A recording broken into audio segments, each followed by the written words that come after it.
Rascals. Happy Thursday, everybody. Ben and Woods, 97.3, The Fan.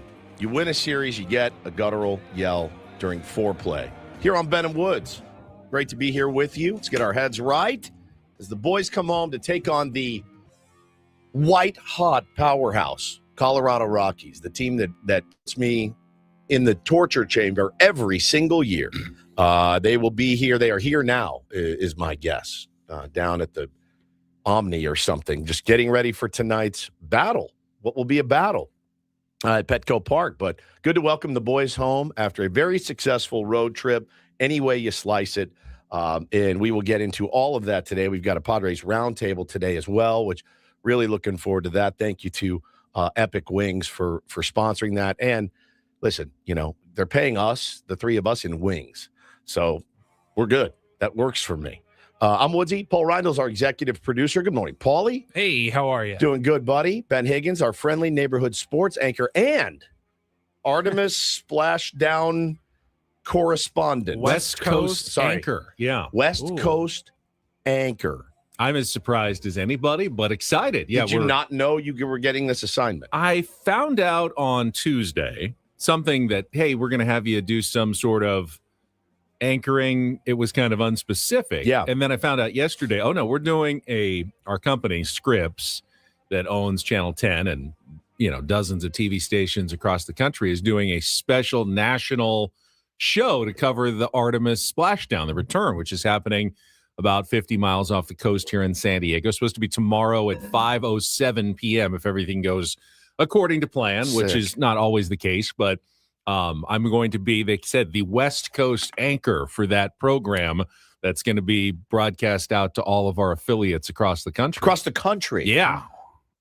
Here's my live, idea. like live. It's going to be digital. Live stream. I think it's a streaming and digital show, and then on our secondary channels on different news stations on different states all over the United States. Where will you be set up? I'm going to be with our reporter crews at some sort of on-site location, either Balboa Park, where there's a viewing party, I think, possibly. Mm-hmm. I'll find out some details when I get into work today. I heard about the viewing party. I think there's like viewpoints along the coast that might have like unofficial gatherings, right? But correct me if I'm wrong. Are we going to be able to see? I don't think so. Anything? Like, I think it's too far away. Like, will you even see it coming down? Like, not sure. I'm trying to brush up on some of the science now that I'm the West Coast anchor and figure out exactly how. Why don't you know works. right now?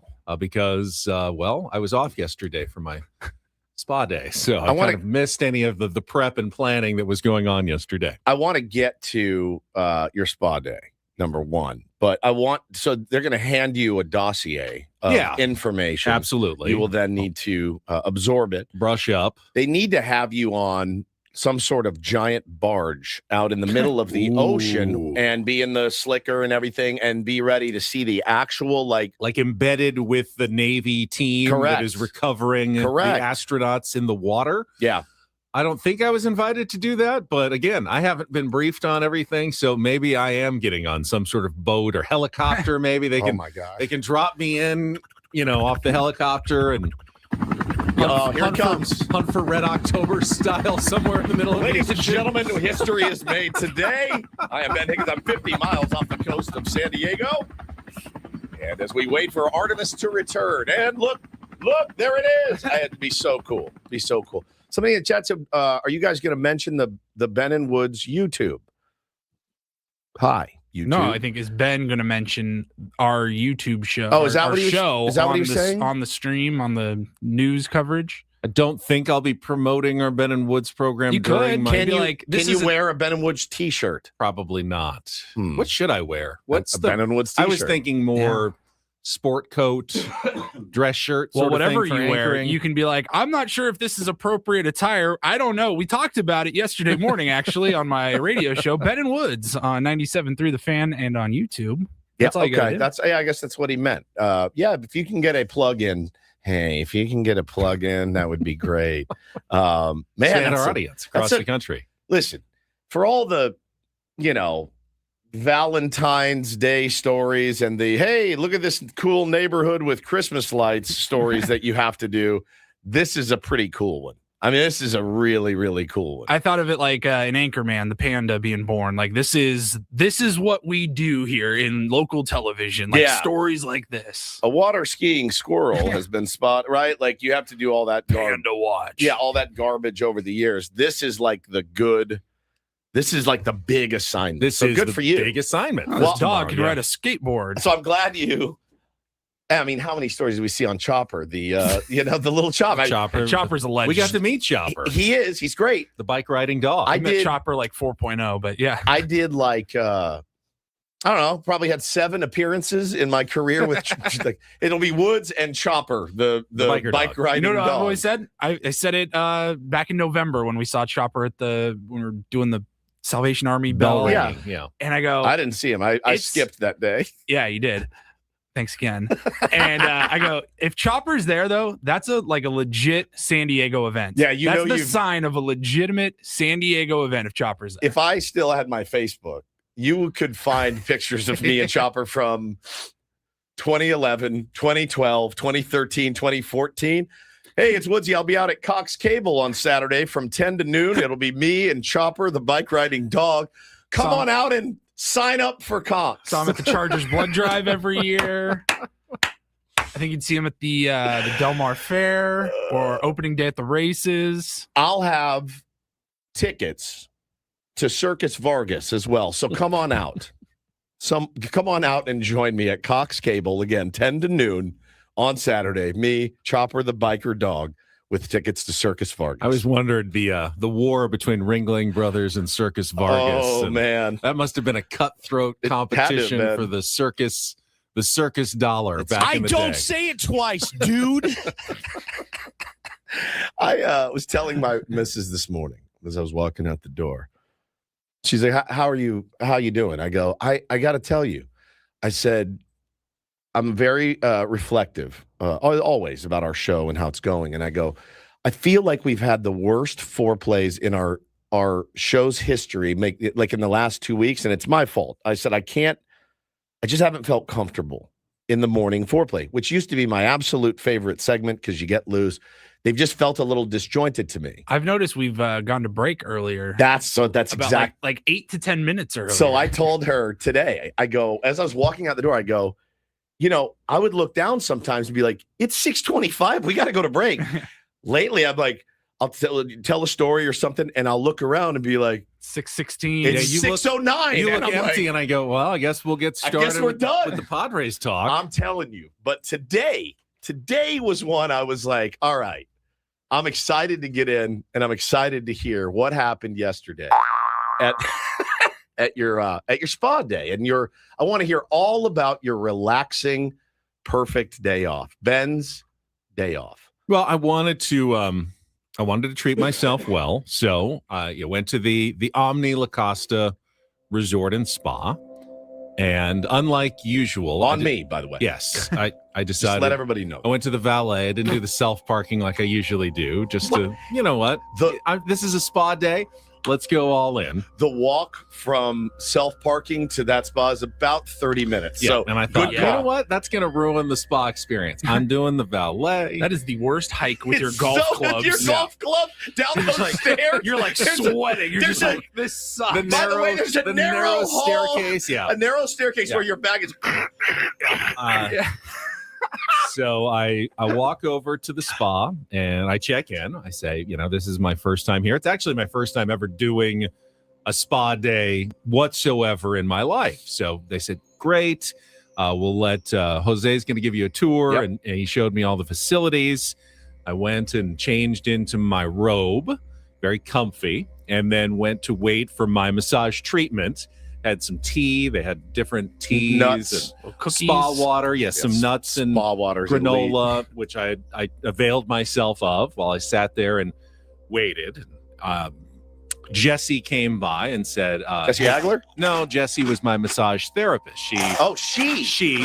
I said no preference. So Jessie came by and said, Higgins, and I waved and I said, that's me. And she took me back to the treatment areas and she left, and I got all undressed and got under the attractive. Yeah, I mean, definitely. Okay. I got under the blanket. She said, Nude. just face down, Just nude under the blanket, and we had a lovely 50-minute massage treatment. Oh God. What areas did she focus on? Did she work your calves? She did. She impressed? She asked me if there were any areas, and I said I had tight hips and tight hamstrings and calves. Some call it a paunch or a taint. Has been very nothing, tight. Nothing inappropriate. If I'm Ben, Paulie, by the way, I'm like, yeah, my calves are really sore, even if they're not, because I want her to get down and go, Right. Good God. Jesus I probably had done 3 massages in my life. They were like mall massages, though, Right. not like spa day massages. So this was different. And it was by far the best, like most relaxing. There were some nice scents Aroma. and oils that Yeah. just had deep breaths. And You did not have your headphones in. I did not. So No, listen to Jesse and Tony. I did not. I didn't miss anything. The first Still half of the listen to game Jesse, just not was that different Jesse. Jesse. Different Jesse. It was very quiet. What are the nice little quiet music they put in, and Like this. And Did it move? is it supposed to? Because there was a moment where I felt uncomfortable and somewhat criminal. Like, yeah. Please don't tell me to turn over. Please don't Yeah. tell me to turn over. Please don't tell me to turn over. Please don't tell me to turn over. I was covered, and she was very good at making sure everything was always covered to the blankets. Right. And, tucked in nicely. But No, I'm just going to stay on my stomach if that's okay with you. It's fine. My back is killing me. It's killing me. Okay. and when it was done, I availed myself of some of the spa facilities. I took a sauna and a steam. So you didn't do the cold plunge. It was there. So we're walking It out. looked unpleasantly cold. So we're walking Yeah. out yesterday. I go, hey, by the way, they have a cold plunge. It's not that cold there, and it's not. It's. There's been some where you get in and you're like, I want to die. This one is. It's good. Like, it's just you get in, you're like, I can sit in here for 2 minutes, and then I can go get in the hot tub. It's funny. I didn't walk out with you guys, but when you sent a picture of us, like a little selfie, like, hey, I'm checking in or Yeah. all checked in or whatever, I literally was about to write, like, go check out the cold plunge. Yeah. Like, I really wanted you to try it. I Couldn't looked do at it. it. I looked at it, but I was trying to have a pleasant day. And It's- just that looked unpleasant. So I stayed with what I thought was. Oh, the sauna's elite. It was there. such a nice It's sauna. elite. It was pretty empty. There weren't a lot of other spa goers, at least on the men's side. Right. But then when I went out to the pool afterwards and got my tan working, Yeah. and there was definitely some ladies. I don't know if they were there visiting Nice. La Costa, Carlsbad for the week, and there was lots of people around the pool. So Did you hit the Roman bath? there was I took a shower at the A end. Roman I didn't- shower, I I mean. mean, there was a. The big, long, like the big. You have to walk over, and then you pull the thing. I and- don't think I got that one. Okay. They didn't see that. Maybe that they didn't have it available yesterday. But I did sun myself for a little bit to try to get work on my golf tan a Sure. bit, and then Farmer's tan. and then they came by and asked if I wanted to order anything. I got just a little bit of fruit. I wasn't that hungry, and they said, "Would you like something to drink?" So I looked at the menu, and they had some craft beers and some wine, and Cheers, mates. I ended up ordering. I got a peach Bellini because I thought, well, that's a very spa thing to order, right? And I have to say, it was delicious. It was really, really good. Sitting by the pool at La Costa and ordering a peach Bellini. They put some strawberries in it, and it was in one of those nice champagne flutes, and I loved it. Italian cocktail made with peach puree and Prosecco. Yep. Known for its pale pink color and delicate fruity flavor, perfect for brunch or celebration. You are so elite. It's so. If we were there together and you said, "Hey, what's the funniest drink I could order?" I would go, "A Bellini, dude. Are you kidding?" Does that come in a champagne flute? Yeah, oh, yeah. Or is it Absolutely. the Oh, martini absolutely. glass? Champagne No. flute, my friend. Champagne flute. You thought, peach Bellini. and I know him, and I know his thought process. He just said it.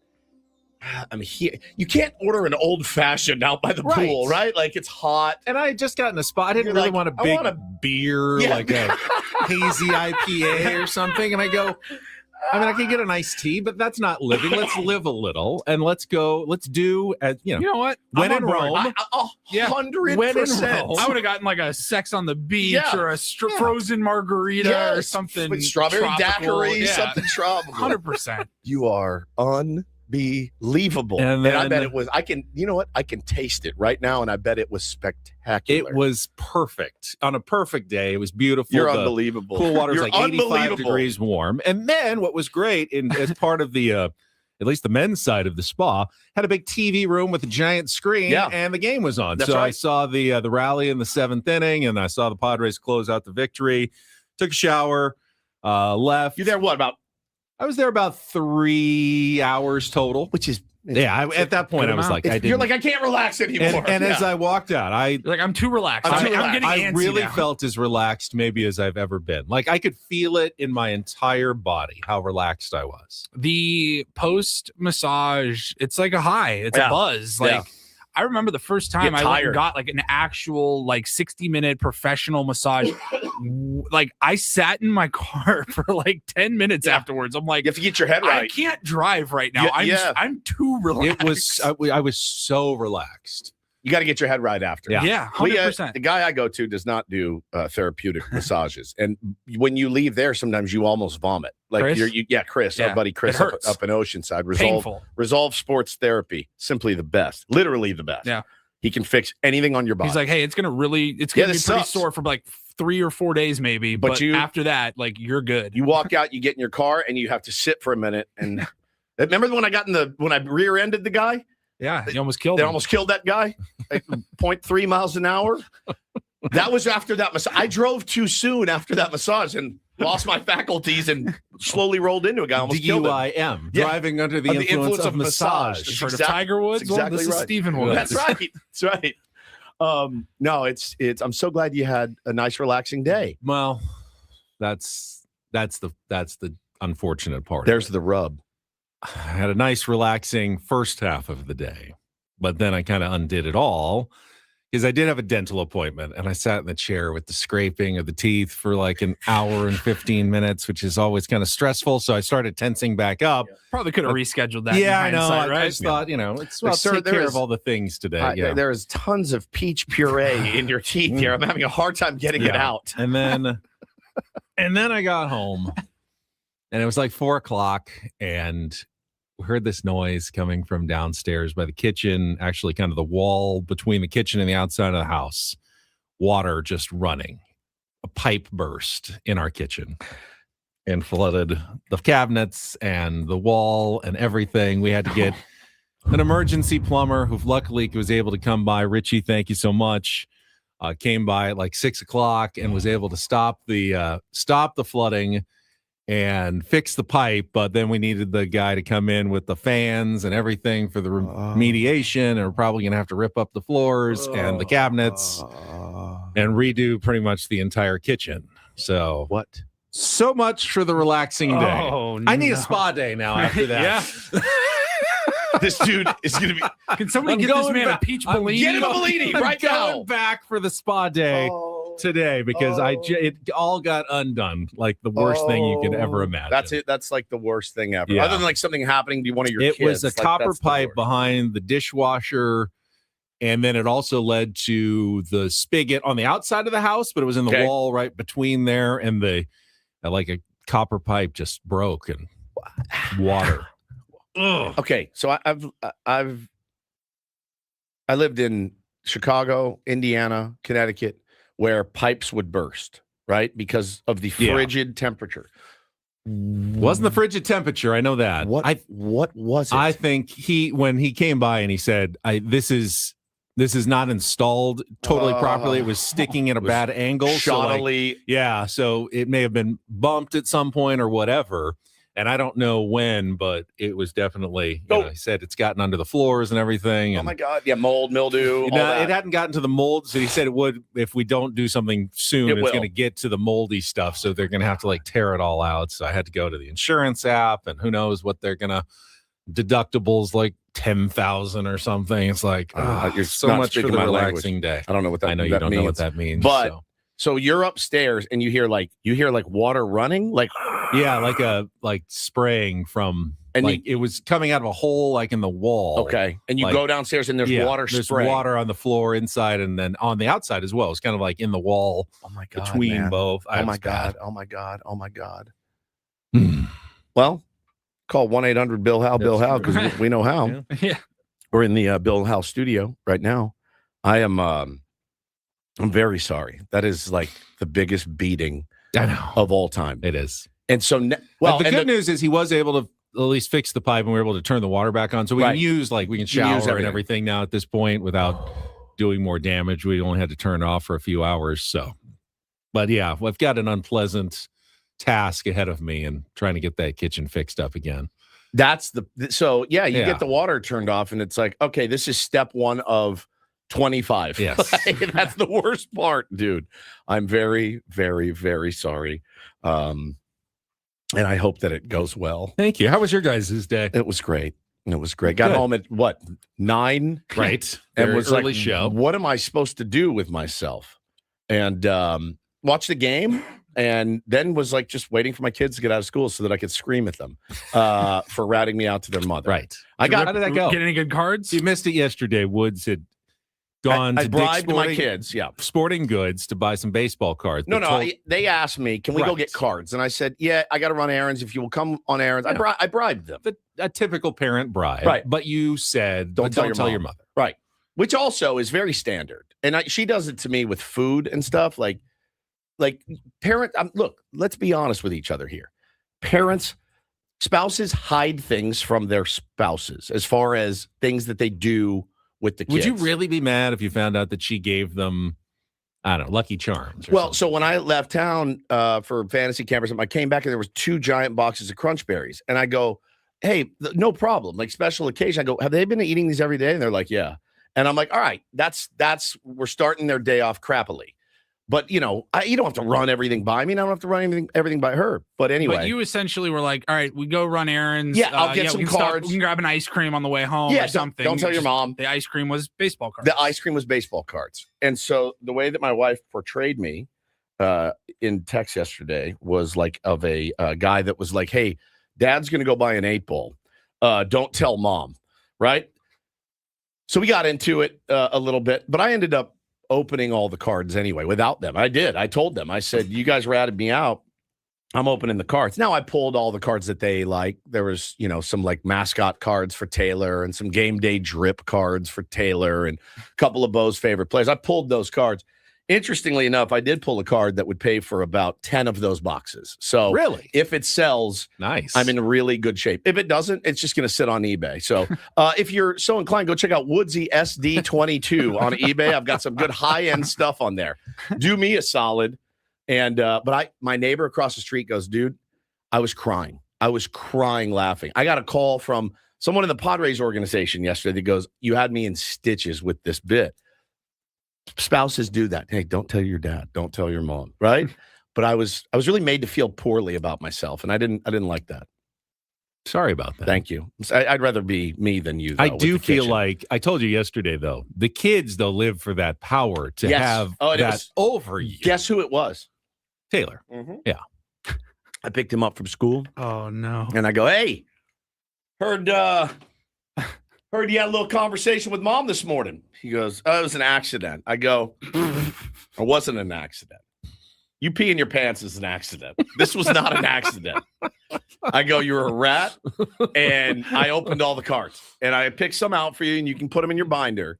I said, but that's the last time. I go, it's nice to know bro code does not exist in our home. All right. Bro code is dead. And I said, this is a valuable lesson for you, sir. And it was How funny. did he take that? He didn't care. We went home and hit fly balls and they were happy as could be. He's like, And- yeah, sure. yeah, sure. But he's learning, little rat. Mm. Bo was very upset because he goes, great, Taylor. Now I'm responsible because you messed up. I go, that's how it works with brothers, man. Yeah. Like you gotta have each other's It's a backs. lesson for both of them. Lesson for both of them. Yeah. You never rat on your friends and you always keep your mouth shut. Good fellas. The two principles. If those were the only 2 principles that you lived by, you'd be okay. You'd get by. You'd get by. Yeah. You never rat on your friends and you always keep your mouth shut. That's it. So I had a great time.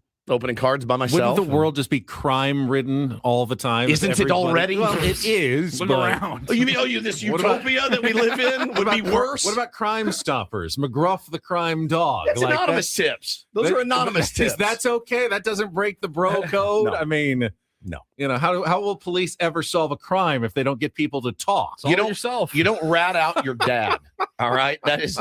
You don't rat out your dad, especially when your dad is doing something elite for you. Right. You know, and so Doesn't the fear that you're going to get caught, someone's going to tell on you, prevent you from doing bad things sometimes? If you know no one is ever going to tell on you, you will probably not be that good of a person necessarily. But buying baseball cards doesn't make you a bad person. You know what I mean? Right. There's levels to this. That's true. Yeah. If I'm scoring smack in an alley with my kids, I'm a piece of S.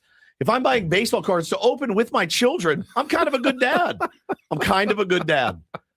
That's kind of a check mark in the excellent work, Dad column. So anyway, we had fun with it yesterday, certainly, but it was a trip. It was a trip. We have a pretty big morning planned because, as you all know by now, it is the City Connect reveal morning for the San Diego Padres, and I believe we will be taking some sort of part in it because at 8:35 this morning, we will be joined by Padres CEO Erik Greupner. Don't know exactly what he's going to say when he joins us, but I'm sure it will have something to do with today's City Connect reveal. I don't know like what time the store opens. I do not know any of the official details drop yet. is. Like, check your social medias. Like, I don't know what time, but I do know Erik Greupner is going to be with us. Yeah, at 8:35. Despite a couple of leaks that have been out there, the Padres have kept every other detail pretty buttoned up. So we're going to find out things when you find out things. But we will speak with the CEO of the Padres, Erik Greupner, coming up at 8:35 this morning, and that will lead us right into our Epic Padres Roundtable this morning from 9 to 10. We'll talk Padres baseball, and I believe we're going to be joined by Mud Grant in studio as our special roundtable panelist today. So we're looking forward to that. That's today? That is today. That is unbelievable. Mudley here. Straight back from Pittsburgh and right into the Odyssey studios. I thought, really? You got Mud to come in the day after he flew back all the way across the country? He's coming for the Epic Wings. You know that's that. a good point. That's what he's coming for. So that's part of what we've got today. We'll set the menu for the rest of the program and get to our Padres wrap-up of the series victory 8-2 over the Pittsburgh Pirates yesterday. Coming up next, it's Ben Woods and Paul on a Thursday morning, a throwback Thursday on San Diego's #1 sports station, 97.3 The Fan.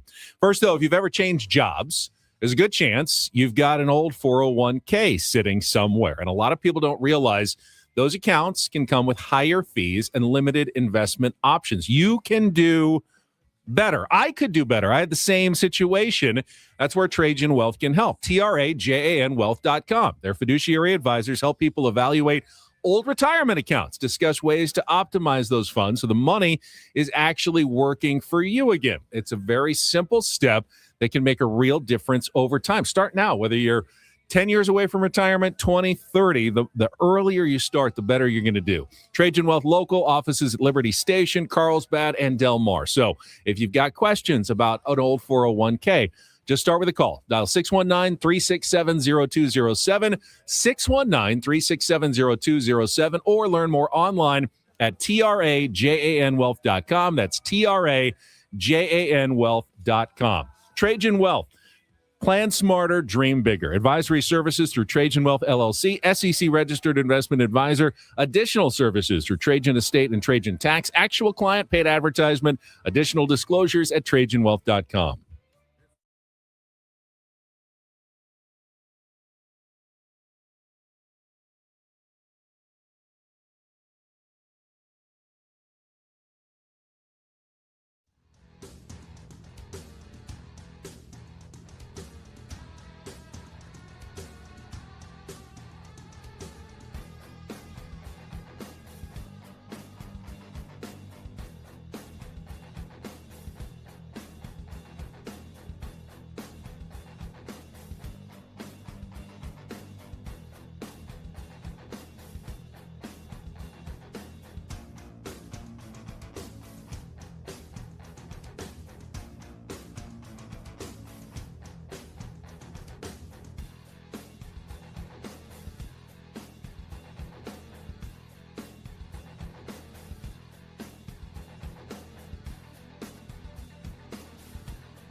He just here. I'll show you a little. Just a little. Please don't. Just a little bit. What hurts on you? Nothing at all. A little bit. Not that now. So let's say whatever you're about to touch is the only thing. Let's say It's gonna hurt. Right? All right, yeah. Okay. Pretend your knee hurts. Pretend your knee. It's going to in a second. Right here. Oh, that is not pleasant. This pool on this roof. This is all for you. The all-new Hamul Casino Resort, now open.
Will regain control of their future when charged with a crime since 2010. Visit davidpshapirolaw.com. Seeing social media and the line already outside the Padres team store downtown. Yeah. According to Julian What? Delgadio from Fox 5, first person arrived in line 8 p.m. last night. There's no way. my Spent the night. There's no way.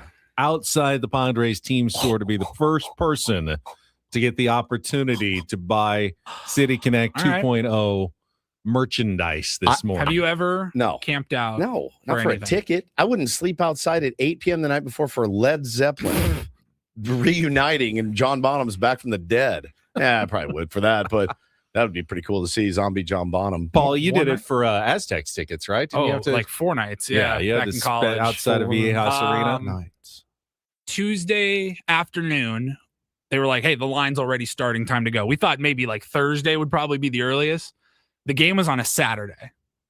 BYU, San Diego State, both top 5, I think, top 10. Top 10 for sure. And so Tuesday afternoon, got a call from somebody that was walking by the arena, and they're like, the line's already started. I'm like, all right, let's go. Grab your ass. So, Let's do it. I don't get it. Aren't you you're a student? Yeah, You we don't- like took turns. You would You don't. leave. Yeah, but you don't just get. Not every student gets a ticket.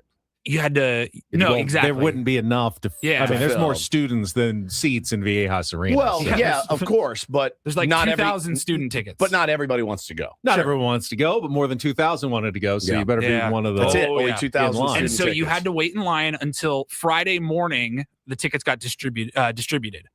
Then you got your ticket, and you had the game was 24 hours later. But you're like, Well, I didn't wait in line for 3 days to sit in the last row. I want a good seat. So everybody immediately moved. As soon as you got a ticket, you went to the other entrance to the actual arena and waited in that line Took like overnight to be the first ones in because you wanted it was GA.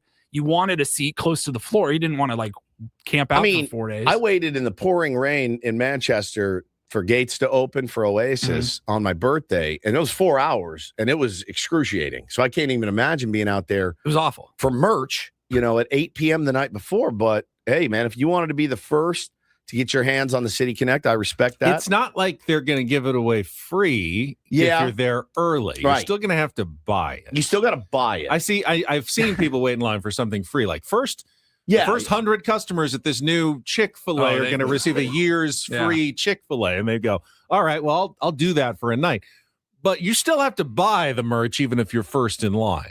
Tyler nails it here in the chat. He says it's definitely a Dodger fan, so they can take a social media video and they're saying 2 City Connects, but 0 rings. He's probably right. Got some Dodgers and Don't Do This for you today, too. You're really going to enjoy this. All right, that's coming up at 7:20 after we get to some Padres talk here in our next 40 minutes. Coming up at 7:35, in-season Sammy Levitt, our Padres pre- and post-game show host, will make his weekly check-in. And then, as I mentioned, in our 8 o'clock hour, I will play a little Throwback Thursday, Real or Fake, to qualify for the tickets to My Chemical Romance at Petco Park. And then we will be joined by the CEO of the San Diego Padres, Erik Greupner, at 8:35 on City Connect release day, and see what's going on with the CEO of the San Diego Padres. That does mean that we are postponing Eno Sarris. Smart Baseball will happen tomorrow. Do we have a time tomorrow? 9 a.m. All right, 9 a.m. tomorrow yes. for Eno Sarris on a Friday. I'll mix it up a little bit. You'll still get your weekly Smart Baseball fix. We're just going to hold off on that because at 9 o'clock, we've got our Epic Padres Roundtable from 9 to 10 o'clock. So a busy show. We better get right to it. Let's check traffic, and then we will get to our Padres Wrap-Up. You're laughing. Caesar said, imagine you're waiting in line and you walk up, you get all your merch, and your card's declined for suspicious activity. Oh, my God. Sorry, sir. You need to call your bank, get back in line, and come on back in. Make the other 700 people behind. Just wait a second. That would happen to me. Wait all night for tickets. Like, cards declined. Or it would have bro. been the guy in front of you. Yes. That's it. It would have been the guy in front of me. Sorry, man. I have to work this out for 20 minutes. I'm just rocking back and forth. The other lines are all going quickly, and you're just waiting as they try to figure it out with the line you're in, of course. It happened at Dick's the other day. A lady made 14 returns, got 17 different gift cards that they put the stuff back on. My kids are like, "What's going on, lady? Hurry up!" I mean, everywhere I go, I get behind this person. All right, let's check traffic. We'll get to the highlights of all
racing over towards the line, dives, and he makes the catch.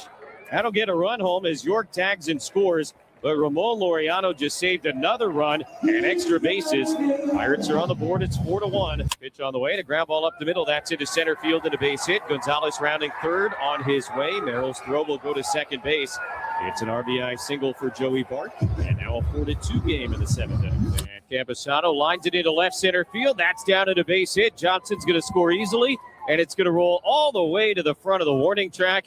Luis Camposano into second with an RBI double. Padres cash in the error, and they now lead 5-2. First pitch on the way. Tatis, ground ball to the left side. That's through beyond the dive of Gonzalez into left field. Camposano comes in to score, and now 6-2 here in the top of the ninth, as Tatis's RBI single increases this lead. Runners lead at first and third, 1-1. Merrill runs. The pitch swung on and missed. Throw down to second base is not in time, and on the back end, Fernando will come in by stealing home. 8-2 Padres here in the ninth. Mason will kick and deliver. Mangum kind of a half-swing grounder to third base, and Duhar's got it. The throw to first is just in time, and the ball game is over. Padres an 8-2 win here this afternoon in Pittsburgh. Mason Miller finally gets the PNC experience. Padres take 2 out of 3 to finish a 4-2 road trip, and they will head home to take on Colorado and Seattle this week at Petco Park. Really good road trip. You know, anytime you can go to the East Coast, 2 road trips, and come away with a 4-2 record, winning record on the road, it's a big time win, big momentum jumper for us going back home, you know, where we really do play good. You know, coming in after 2 tough series against the Tigers and the Giants, not playing our best, we played pretty good and showed some toughness. These trips to Boston and Pittsburgh. Padres 8-2 over the Pittsburgh Pirates. If you're on our boy. YouTube stream, we had an internet outage, so we are duct tape and chewing gum trying to keep this thing going. Hopefully you can hear us. You should be able to hear us on the radio on the Odyssey app, but we've gone to the backup cameras. It does not look good. It's definitely It was like the second we flipped over to traffic, the internet went out, and we're like, all right, what do we got? 3 minutes here for the Padres wrap-up to kind of try to figure it So, yeah, out. I have no internet on my computer. It's Very weird because cool. I still have Wi-Fi on my laptop, so I can use the camera, but it's a terrible angle. Both of my of me. like desktop computers went out and then now are back, but yours aren't. It just came back. Oh, I just got back in. There's some. Well, let's talk about the game. We'll figure out the internet here in just a second. Padres, obviously another pitcher's duel. They could not get anything done against the 2 starting pitchers the last 2 days. Paul Skeens, you kind of expect. Mitch Keller, not quite as dominant, but hey, effective. 6 innings, shutout. Probably Padres really had a couple of opportunities with runners in scoring position, and that was about it. But just another slow start for the Padres offensively. Probably pulled him a touch early. If I'm Don Kelly, he's probably lamenting that move right now. Padres, as soon as they got into the bullpen, Benny went off. It was great, and they were aggressive and got Nick Castellanos again with another huge knock yesterday. So Mitch Keller looked great yesterday, and again, it's really it was a chilly day. They've played a bunch of cold ass games, and you said it yesterday. Don't go in there and be like, let's get out of here. Let's get this thing done. No matter what happens, let's just get out of town healthy. No, get a win. And when that win was in reach, once they saw it, they went out and they got it and they added on late. I love the late add-on. I loved the double steal. I loved being aggressive. I thought it was a really well-played game yesterday by the San Diego Padres. Michael King, meanwhile, his most effective outing, I wouldn't say it was dominant Michael King. He took a lot of pitches to get through the first few innings, danced out of a little bit of trouble, but then started to lock in. As he got to the 4th and 5th and 6th especially, Michael King started getting sharper. And I know Craig Stammen talked a little bit after the game. Hey, you throw a sinker, sometimes the more tired your arm gets later in the game, it gets more effective. And he said to the old trope of the sinker baller pitcher gets more effective. And that seemed to be effective. And then once again, Craig Stammen is faced with this decision going into the 7th inning. His team had just scored 4 runs. Do you go to your bullpen aggressively or Michael King, who had just retired the side in order the last two innings, and you got two right-handers coming up. Yeah. Do you stick with Michael King? And he showed faith, as he has many times in his pitching staff early this season, and kind of got burned for it a little bit again, as King quickly gave up a pair of base runners and had to come out of the game, give away to Kyle Hart with runners at second and third. Both of those inherited runners scored, so King ultimately charged with 2 earned runs in 6+ innings of work, just 4 hits, 3 walks, 4 strikeouts. I mean, we've seen Michael King have, 11 strikeout performances with 1 or 2 hits and no walks. So it's not vintage Michael King, but it was good enough for Michael King to get the win thanks to the 4-run outburst in the top of the 7th inning. I think Scan nailed it yesterday when he was talking about, and this happens all the time. He goes, there's days where everything doesn't feel right and it doesn't go right, but you have to go out and compete. And that's what he did. He did not have his best stuff yesterday. He did not. There was one period where he could not land a strike, and it was like 4 sweepers in a row, and everything was away, and he tried the fastball, and it was away, and he put a guy on, but he was able to lock back in. He got some good help on defense as well. I thought Gavin Sheets really played well at first base yesterday. Laureano with a couple of great plays yesterday. Fernando Tatis Jr. with another great play out in right field. I thought it was a really well-played game. And again, you did what you had to do late to start spraying the ball around a little bit, put it in play, double steal, being aggressive. Great game for the Pods. That's something that I constantly have to remind myself still. That there's 9 innings in a baseball game? No, that it isn't all about the offense. As much as we see a lineup that is struggling overall. Yeah. I mean, Ramon Laureano got off to a hot start. He's now hitting 244. Couple knocks yesterday, yeah. But Tatis is under 200. Merrill, 200. Sheets, 206. Bogarts, 229.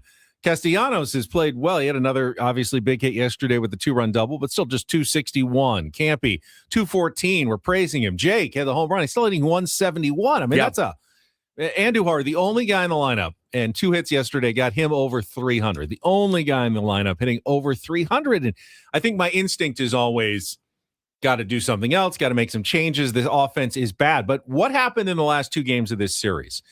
8-2 win yesterday, and a 7-1 loss to Skeens. But neither of those games get out of hand if it's not for the defense. The Padres defensively did not make a couple of plays they could have against Paul Skeens, and it ended up snowballing and getting away with them. Same thing for the Pirates yesterday. If they do not make those errors to start the 7th and the 9th inning, maybe the Padres score a couple, maybe they don't, but they certainly don't score 8 and make this game a laugher at the end. Defense remains the most underrated, important part of baseball that we really don't give its due. And the Padres have, for the last several years, continued to think about that when they create their roster, when they put their lineups together, and you always go, why is this guy getting a start? He's struggling offensively. Well, maybe it's because they can rely on him defensively out in the field, and the Padres have been one of the more buttoned-up defensive teams during this run of the last few years that helps them get to the playoffs these last few years. I just, at the end of the day, getting a full day off for Manny and still going out and being able to win a ball game late by 6 runs. What are we complaining about at this point? There's going to be pretty wins. There's going to be pretty losses. There's going to be ugly wins, and there are going to be ugly losses. You're going to get all 4 of those throughout the course of a baseball season. Yesterday was an ugly win. I'll take it. I will take those dubs. Pretty, ugly, doesn't really matter to me. Because at the end of the day, that's what they're in the game for, is to win those games. And they did. And they got to the bullpen. They did what they needed to do. And nice days by a few guys. Jake Cronenworth's bomb was much needed for him, much needed for us. And they really did well. There's a thread I want to get into, too, about Fernando Tatis Jr. We'll talk more about the game with Sam Levitt at 7:35. All guests on Bennett Woods appear on the SDCCU fan hotline. It's not big bank banking. It is better. Was a bit of a controversy in the 9th inning when Mason Miller was still sent out there with a 6-run lead in a non-save situation. We'll talk about that, baseball whip around, and more. Hour number 2 of Bennett Woods coming up next on 97.3 The Fan.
You know, today is National Chicken Little Awareness Day. The sky is falling. Yeah, shout out to Padres Nation out there this morning. It is our day. It is our day. And I have seen the sky falling, Benjamin, about one Fernando Tatis Jr. We have started in. We are analyzing every facial expression, every lack of facial expression, every swing, every walk back to the dugout. This guy cannot win unless gets back on track and starts smoking the baseball. Really, to the pull side is really where it starts and stops. We don't have Eno on today. We will have him on tomorrow. He will then tell us the exact same thing that we've been hearing now for at least 3 seasons about Fernando Tatis Jr. If he can pull the baseball, he can be one of the most legitimate threats in baseball. There was a guy yesterday by the name of Caleb Berry. And Caleb is a driveline intern. He's a former pro player, Michigan State University. And so he put out a thread about Fernando Tatis Jr., about a small change that's having a big effect on his production. And it's the same thing Eno's been telling us forever. This season, Ben, he is hitting the ball 3 inches deeper relative to his center of mass. So when they show the spray chart, everything, as we have seen from Fernando, everything is oppo. And he's hit some barrels over there. He's hit some missiles hard over there. A little bad luck sometimes. Yep, but hit it 100%. hard. But oppo, not pulling. Oppo not pulling. The spray chart, anything he's hit to the left side has been a rollover. Anything. And he's gotten 3 little nubber hits, I think, to the left side. But they've all been the farthest one. One has not even passed single third base. to the hole against Skeens. That's about it. But it was a ground ball between third and short. He had a knock yesterday. Where did that go? He hit a ball. That was in the ninth inning. The RBI single. Yeah. Yeah. So anyway, he is, again, it is one of those things where if he can just get out in front a little bit more, we're talking, guys, a minuscule change. It doesn't need to be, there's not a giant hole in his swing. It's not Chris Davis, right? Where you're like, oh my God, dude, this guy cannot see a ball and he can't make contact. It's just he's either late, he's seeing it too deep, which is really like you want to see the ball deep. Tony Gwynn would tell you the same thing. Like you want to see the ball deep, react, slower to react, not getting out in front as much, and not punishing any of those mistakes that are inside.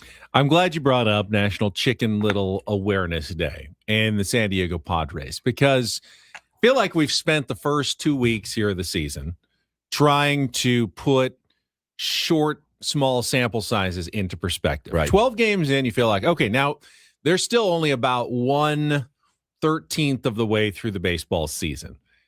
Today is also the first day of the Masters. It is underway.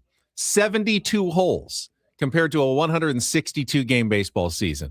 Padres, again, 12 games in. That's about like 3 holes into the Masters going, oh, I know who's going to win.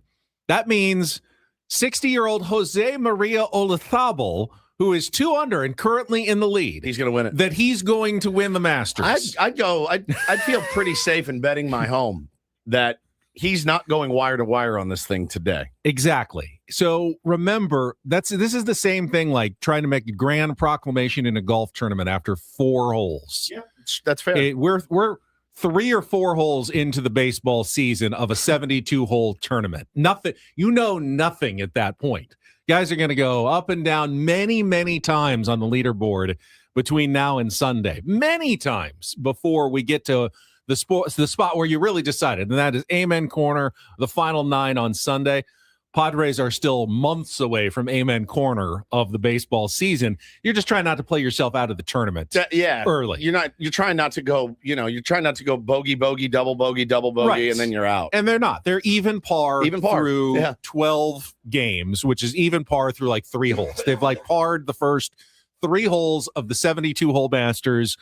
Now let's see what happens from this point out. That's where we are in the baseball season. Yeah, for sure. Again, I still get worked up. I have not used a chip yet. I'm very proud of myself after 2 weeks. No chips spent yet because, well, they're a 500 baseball team right now.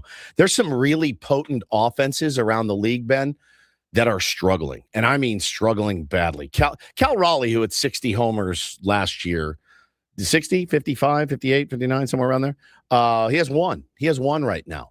And so there's the Mariners offense is batting like $120. I mean, they are just as bad as can be. I have a sense that they're going to figure it out as well. Now, the track record here the last couple of years, which I totally get with most of the same players, has been poor as far as offensive production goes. Are we insane to sit here and go, it'll turn around? Maybe. But that's if you're a baseball fan, that's the only hope you have. Like you have to think that way. If you're a fan of a team that, they're winning games and they're not hitting all that well, the offense is going to come around.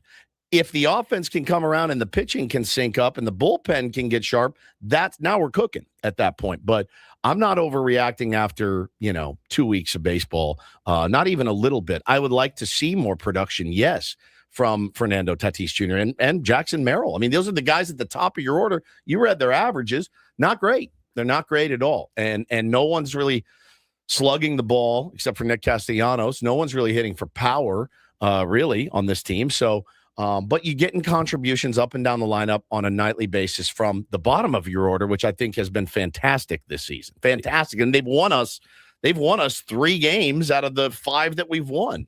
If it looks like I've been distracted the last 60 seconds or so, it's because I have been. The Padres just dropped the City Connect jerseys. Full video. Like a 3-minute video. Players modeling the new jerseys. It is out. I don't know if Paulie can call it up into our YouTube stream. There's a lot of build-up at the beginning, but when you get to the second half of the video, you actually get to see the jerseys. And they are what was kind of leaked, but we get to see the full detail on all of them now.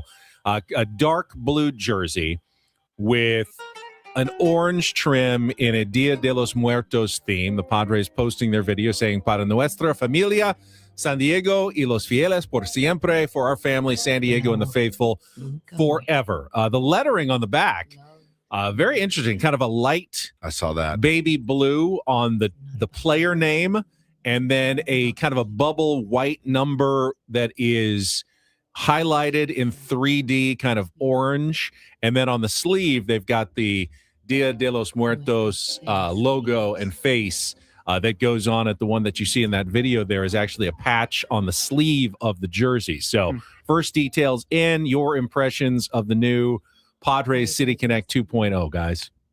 I'm watching this video here. I look decent in navy, so I'm very excited. It's Tony Hawk. Navy is one of my colors, Benjamin.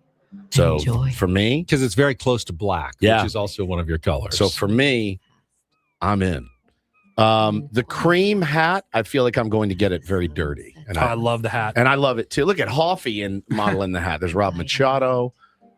Yeah, this is always pretty cool. I see Jake Cronenworth and Mason Miller in the videos. It looks better on them than the old ones did, I think. There's a certain tone, like the darker tone works better. Pretty slick. Here's the unveiling, I think. Yeah. Jackson Merrill looks very sharp in it. Obsidian with vibrant marigold is supported by bone. Yeah. Every color carries meaning. That looks good. Every detail. Oh, yeah, look at Toddy in it. Oh, look at the belt. Oh, my God. Yeah. In this binational region we call home. Okay. Donde San Diego Take my money, dude. Here we go. No kidding. Take my money. All right. I like the mention pants a lot. marigold. That's a yellowish color that goes along the sleeve striping. I like San Diego. I think it looks good. I think it looks really good. People didn't like the font of San Diego. They said it was the same one as the City Connects, but I don't really mind that. I like the font. If the font matches what it was last year, that's cool. I had heard rumors that it was going to be a different font, a font that I was not a big fan of. So when I saw this font, I went, "Oh, okay, cool. This looks good. I like it too." I do really like the lettering on the back, the name lettering in the light blue. It's a different really color, cool. But it pops really well. Gentlemen, if you would look right behind you. Oh, look, it's our friend Chris Connolly from the San Diego Padres. Wow. Come on. Who is coming in with boxes. Are they donuts? Is it donuts? No, it is not donuts. No Bellinis? Thank you, Chris. Oh, my goodness gracious. It's not even Christmas. It kind of is, actually. Feels like it. All right. All right. Well, this is clearly designed to make all of San Diego very jealous, and I bet it's working incredibly well. Oh. All right. First thought. Man. Oh, look at the rest of it. There's a sweater. Oh my. Oh, yeah. There's not even. It's not just the jersey and the hat, but there's some alt merchandise that is. Oh, that's Hannah's gonna die. Ridiculous. This is a Padres Dia de los Muertos. Holy crap! This is too cool. Like, I can't wear this clothing because it is far too cool for me, but it is so sharp. Is this good looking. radio? Yeah, you guys having fun out there? You like this? This is incredible. All right, so yeah, if you haven't get to our social media channels. We're gonna have to post some pictures of this in our next break. We will get to all of the reaction here to the Padres New City Connects, which are now officially out. We will be joined by the CEO of the San Diego Padres, Erik Greupner, coming up at 8:35 this morning. I'm sure he can give us more details on how they came up with it, the process of building the second version of the Padres City Connect jerseys, which will debut tomorrow night against the Colorado Rockies on a Party in the Park Friday. Get your first chance to see the Padres play in these new City Connects. But they say, dress for success. And, they can see the SD interlocking on the hat that we're wearing, very much a nod to the old school throwback 90s kind of Padres, orange and blue jerseys as well. But is this finally the hat I look good in? No, maybe. It's hard to look bad in a hat like this. You don't look bad. It's hard to look bad in a hat like this. No, I would bend that bill Bend a it little just bit. Pull it down. There you go. Take your glasses off. Now we're cooking. Now we're cooking. All right, let's take a quick time out. We're going to take some pictures and get them up on our social media channels so you can check them out for yourself if you're not on our YouTube stream. And then we'll come back with Don't Do This. You got Dodgers in the crosshairs. Oh, yeah. Our old pal Dave Roberts. DDT all coming up next with Bennett Woods. What a fun surprise on a Thursday morning on San Diego's #1 sports station, 97.3 The Fan. Yeah, buddy, we like surprises around here, except when it pertains to my water. I want the same water every single day. I don't want to be surprised with water, and I want Eco Water SoCal. So I'm glad we've got it in our home right now. Southern California water is not great. It's maybe the worst part about Southern California. It can destroy appliances, dries out your skin, and it doesn't taste good. We've had the Eco Water SoCal in our home for years now. It's the MVP. Everybody in the family is obsessed with it, and these guys have been doing this since 1925, over a century of perfecting the soft life. They'll come out, they'll do a free in-home water test to show you exactly what's in your pipes. No guesswork, just facts. And their new systems are top-of-the-line technology. Smart leak monitoring, Ben, and whole home shutoff. And with financing up to 84 months, it is a no-brainer. We live this every day. We use it every single day. Call 760-350-3338, 760-350-3338, or go to ecowatersocal.com. Let them know Woodsy sent you. Not everything in life should be hard, especially your water. Keep it in soft since 1925.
Hey, player, this is all yours.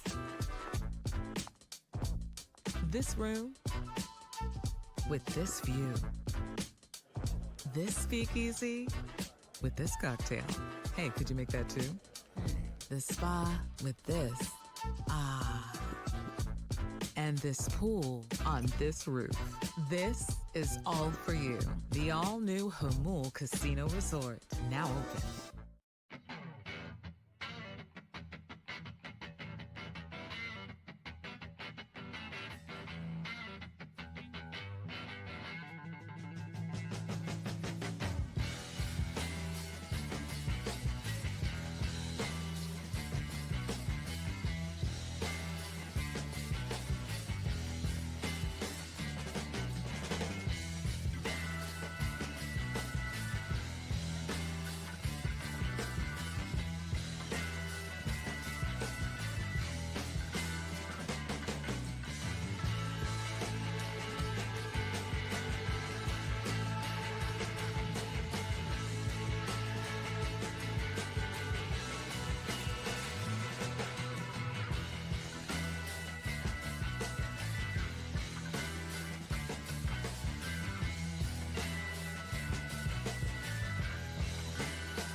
Oh, don't mind us. Did the Padres just pull hey. off the impossible and make even Ben Higgins look cool? Yeah, well, I think so.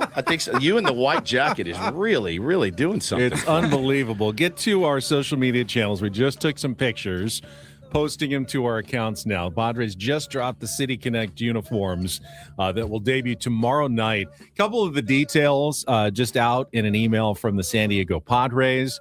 The sleeve patch, Dia de los Muertos, about remembering and celebrating loved ones. The word mark, uniform, a continued celebration of our binational region, inspired by our shared coastline, spectacular sunsets, and active lifestyle. The cap, though, you called it cream. Yeah. No, the color is bone.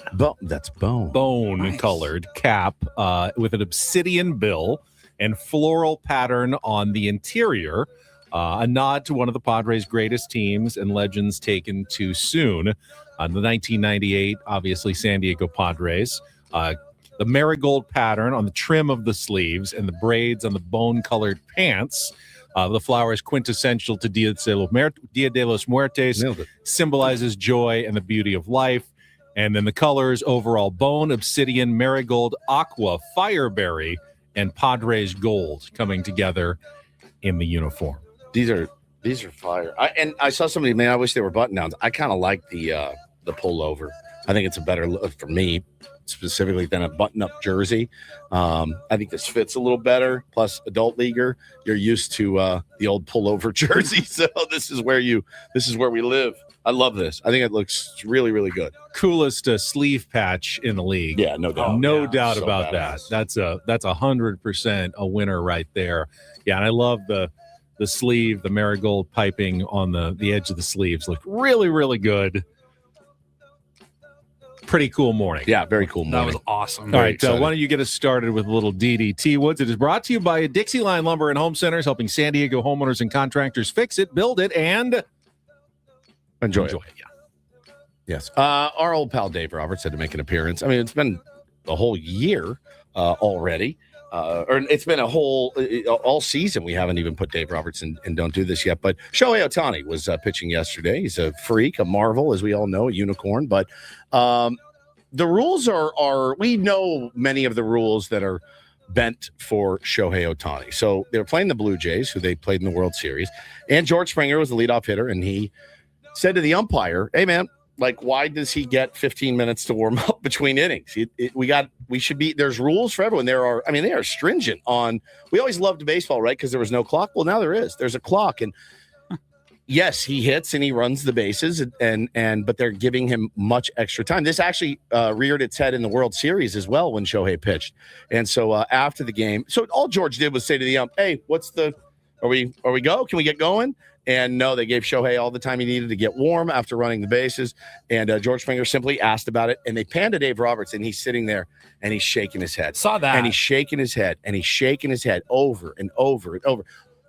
Can't even fathom why George Springer would ask about this, right? Not like Dave Roberts would do the exact same thing if the shoe was on the other foot. Here's what Dave said after the game. Can you walk us through what happened in the first inning where there was a little bit of miscommunication or conversation about the amount of time that Shohei is getting in between innings? I know we saw something like this during the World Series here, but it seemed like Springer was asking the umpire, like, how much time is he getting? He seemed a little bit frustrated. What was the dynamic there? You know what? I think just talking about the World Series, obviously they were a little frustrated about, how long Shohei takes, in between innings. But if he's on the bases, there's got to be some grace, which I think the umpires are trying to give him. But yeah, I mean, if you're on the other side, you're trying to rush him as much as possible and treat him like any other pitcher. But the truth is that he's different, and so. But I understand their gripe. So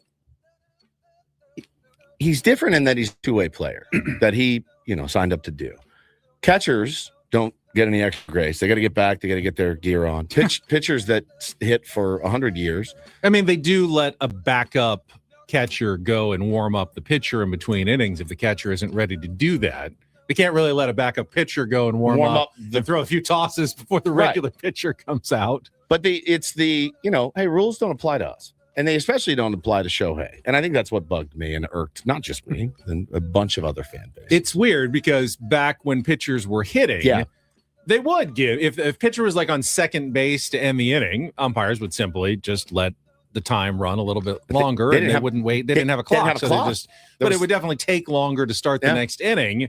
But now everything is prescribed and has to be in a certain amount of time. Yeah, man, and it's like it does feel like if you're going to do the two-way player, part of that is the disadvantage of having because there's advantages to having a two-way player. You have an extra player on the roster. Correct. Essentially. They have a lot of advantages. So it feels like you should also have to live with the disadvantages that come with it as well.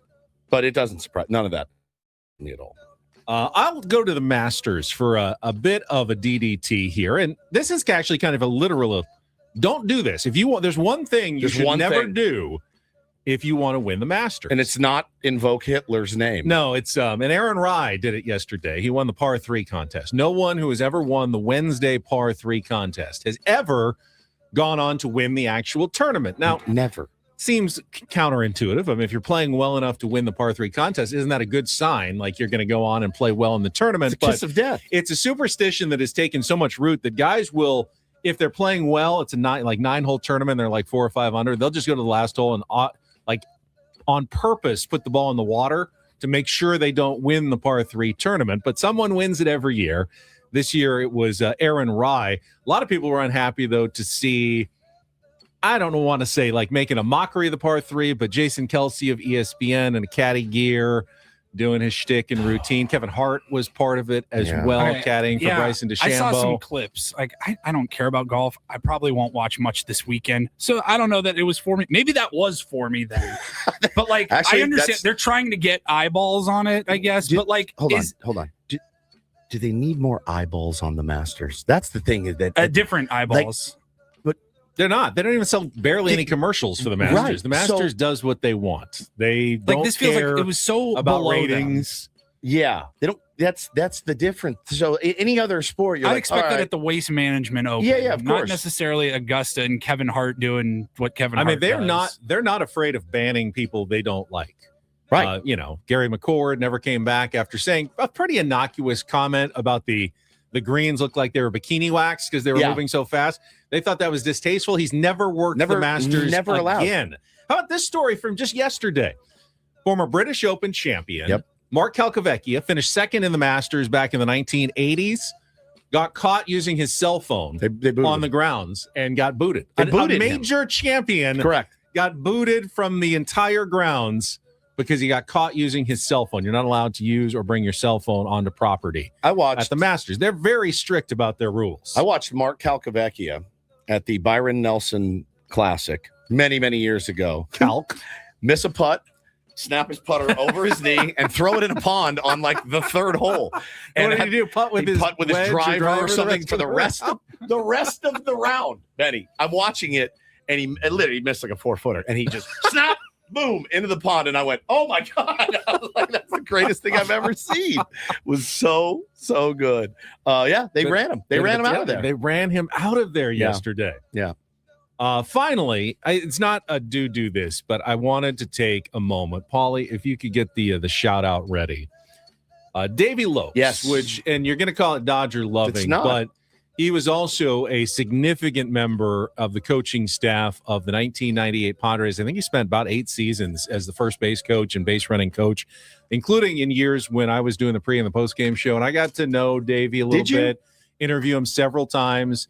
Just unbelievable baseball knowledge. He was one of the key figures for Bruce Bochy's coaching staff on that team. Boch relied on him heavily for a lot of stuff, made a lot of players better with his advice, and he passed away yesterday at the age of 80. And I thought, for that Padres connection alone, wanted to make sure that we recognized him in the way that Ben and Woods always do. So, Paulie, if you would, for Davey Lopes. And I really hope we can see more unity and more peace when already things are so difficult. So, shout out to his family. He had 557 bags in his career, 26th in Major League Baseball history, but his steal rate was 83%. It's higher than Ricky Henderson, higher than Lou Brock. So when he went, he was going to be safe. And it's almost like, man, if he was a little bit better hitter or got on base more, who knows how many bags he would have gotten.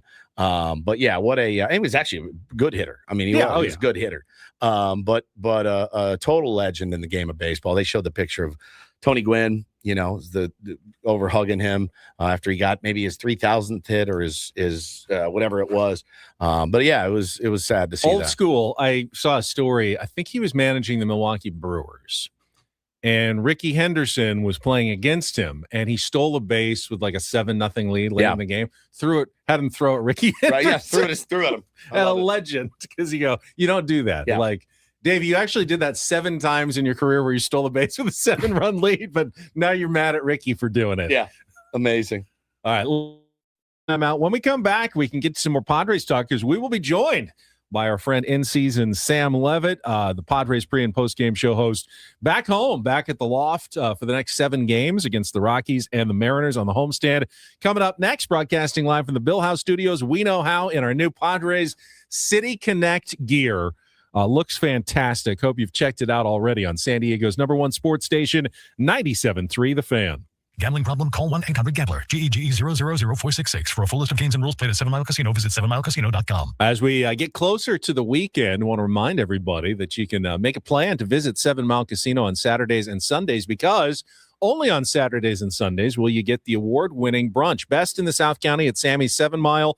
Voted that way. They've got some great menu items. It's only available from 9 a.m. to 3 p.m. on Saturdays and Sundays, but you check it out, and then you get to check out the rest of 7 Mile Casino Woods, our place to play cards. Yeah, brunch is great, but California-style blackjack is why you want to go to 7 Mile Casino, Texas Hold'em, Pai Gow, Baccarat, all the table games that you love in a smoke-free environment. And again, with the fellas coming home, big series, great place to go before the game, after a dub. Go sit down, play some cards, have a beer, have some food. Excellent food in a smoke-free environment. Can't beat it. So easy to get to. So you're driving down the 5 freeway in Chula Vista. Just hop off on E. You're already there on Bay Boulevard. It's the west side frontage road to the 5. Within a quarter of a mile, you're pulling right in, usually parking right in front, and you walk in, and moments later, you're having fun. That's why you're there. Check it out today at 7 Mile Casino, just 7 minutes from downtown.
He just here. I'll show you a little. Just a little. Please don't. Just a little bit. What hurts on you? Nothing at all. A little bit. Not that now. So let's say whatever you're about to touch is the only thing. Let's say It's gonna hurt. Right? All right, yeah. Okay. Pretend your knee hurts. Pretend your knee. It's going to in a second. Right here. That is not pleasant. And this pool on this roof. This is all for you. The all-new Hamul Casino Resort, now open.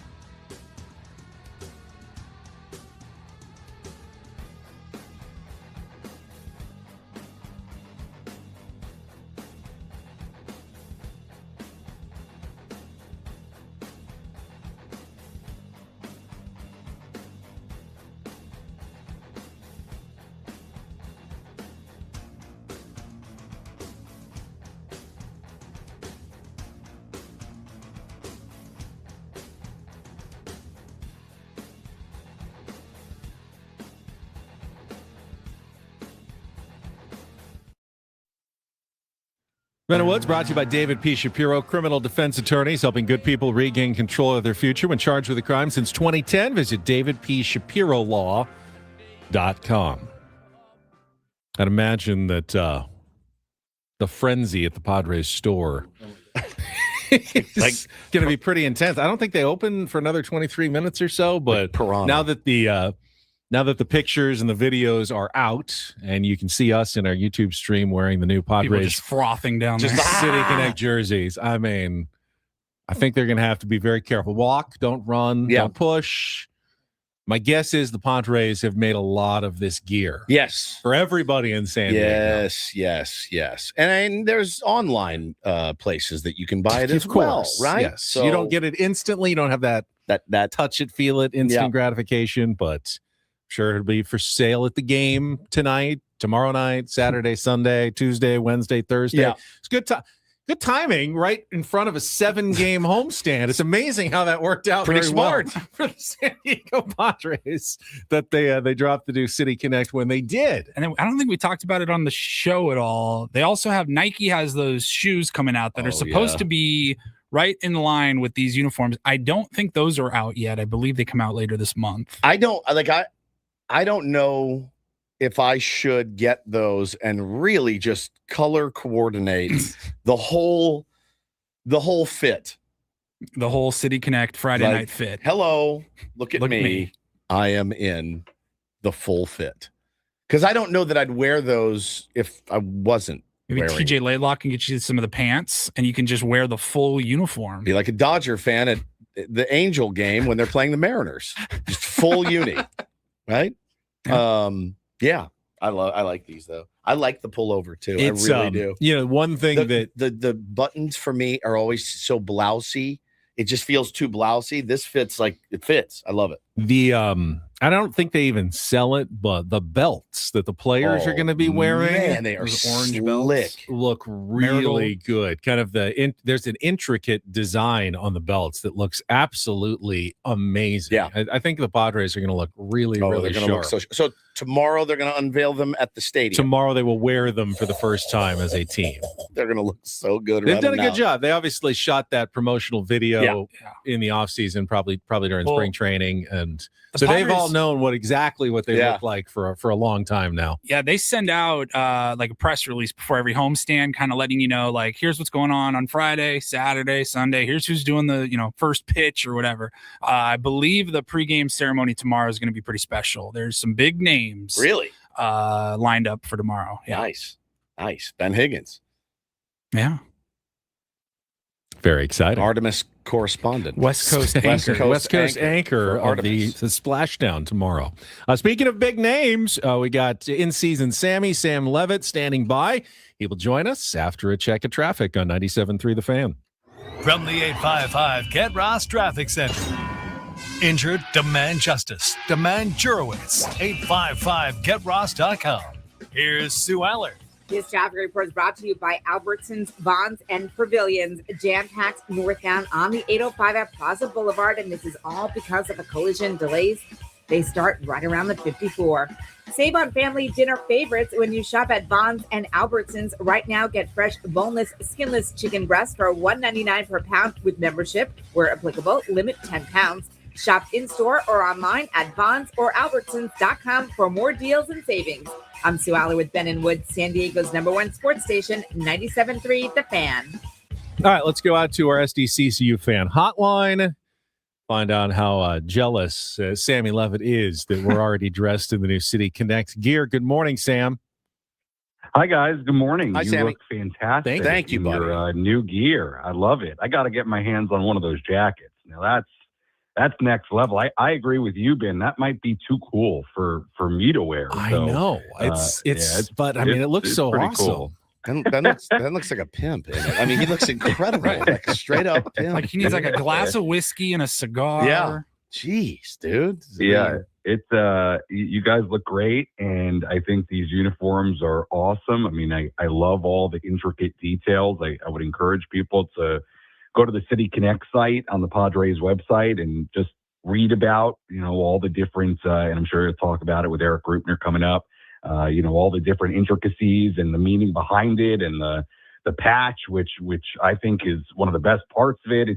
It's just awesome. And congratulations to Chris Connolly and Emily Wittig and Erik Greupner and Eric Meyer and all the, the production people that film all this stuff during spring training and throughout the last few months, and have to keep it under wraps and can't let any of the footage, get out. And you were right. You guys mentioned it earlier. A lot of that stuff gets shot during spring training, and it's kind of in the middle of everything, but it's also under secrecy. It's pretty incredible the way they get it done and transport the uniforms and all the different people that are involved in that. So I do hope, people and fans can appreciate all the hard work that goes into it from the marketing, standpoint and the production standpoint. And it is something that takes, months and months to prepare and get ready for a release like this. So, just a congratulations to all those folks at the Padres who put so much work in, and today is obviously a culmination of all that work. Classy gesture, Samuel Levitt. Let's talk a little Pods baseball. I was very encouraged by, winning 2 series in really just garbage conditions. I mean, just as garbage of conditions as you could play in this early in the season, battling back. Not like Ben made the point yesterday, Sammy.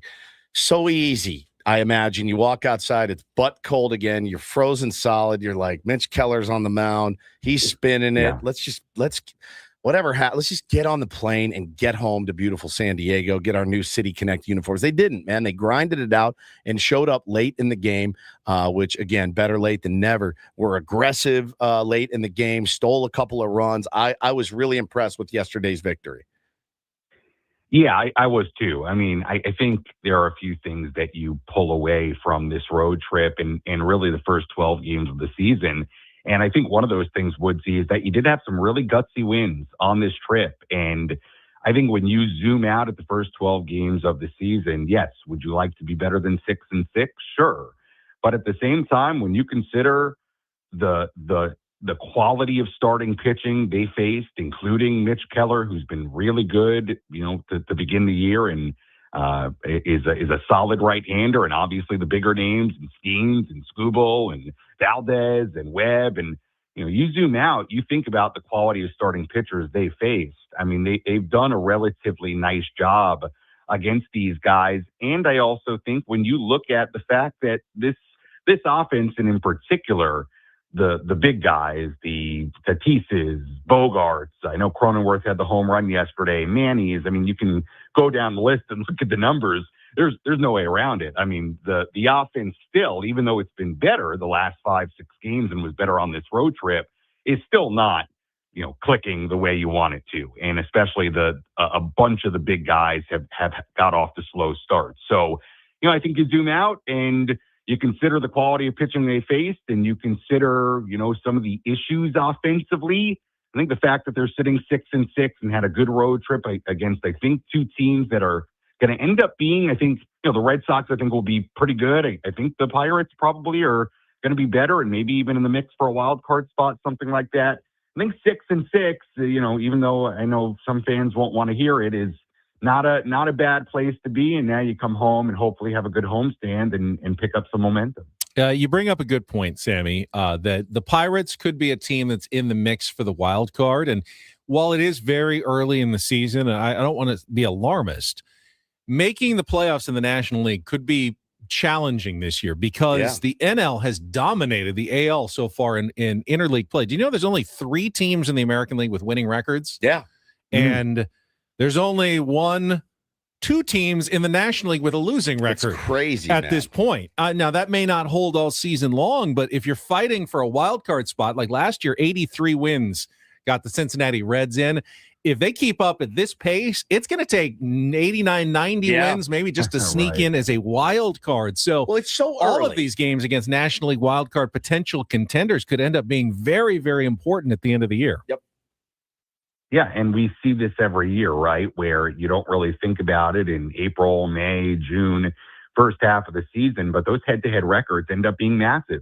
Not just massive for, that final wild card spot potentially, but also massive for hosting a series, for getting a bye. I mean, we get laser focused on it late in the year. So, Ben, you make a good point. I mean, a series against Pittsburgh early in the year, it may not seem like a whole lot, but if that Pirates team ends up being pretty good and you're in the mix against them when it's all said and done, yes, the head-to-heads become pretty important. So getting a series win early, it helps for sure. Well, Sammy, talking to Sammy Levitt here on Ben and Woods this morning. Sammy, the Colorado Rockies were supposed to be bad, and they still very well may be bad this season. I expect them to be. No one told them, though. No one told them, no, you guys are – they didn't get their 6th win last year until – it was May 1st, right? We are early April right now. So, they always play the Padres tough. Always. It's been a bit of a thorn in our side. I'm very interested to see how this series plays out.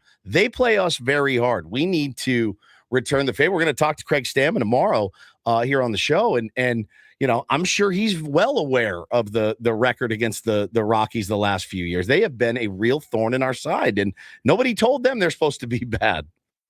Yeah, and what's interesting, if you look at this 4-game win streak that they're in the midst of, there are 2 things that I think stand out when you look at it quickly. Number one, it's all come against the Phillies and Astros. Right. 2 teams that I think we all think are going to be pretty good. And I know the Phillies are off to a tougher start.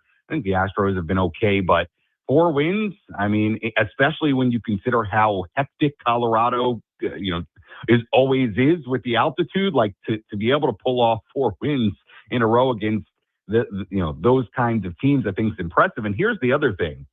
In this 4-game win streak, or I should say in their last 5 games, they've given up 1 or 2 runs in 4 out of the 5.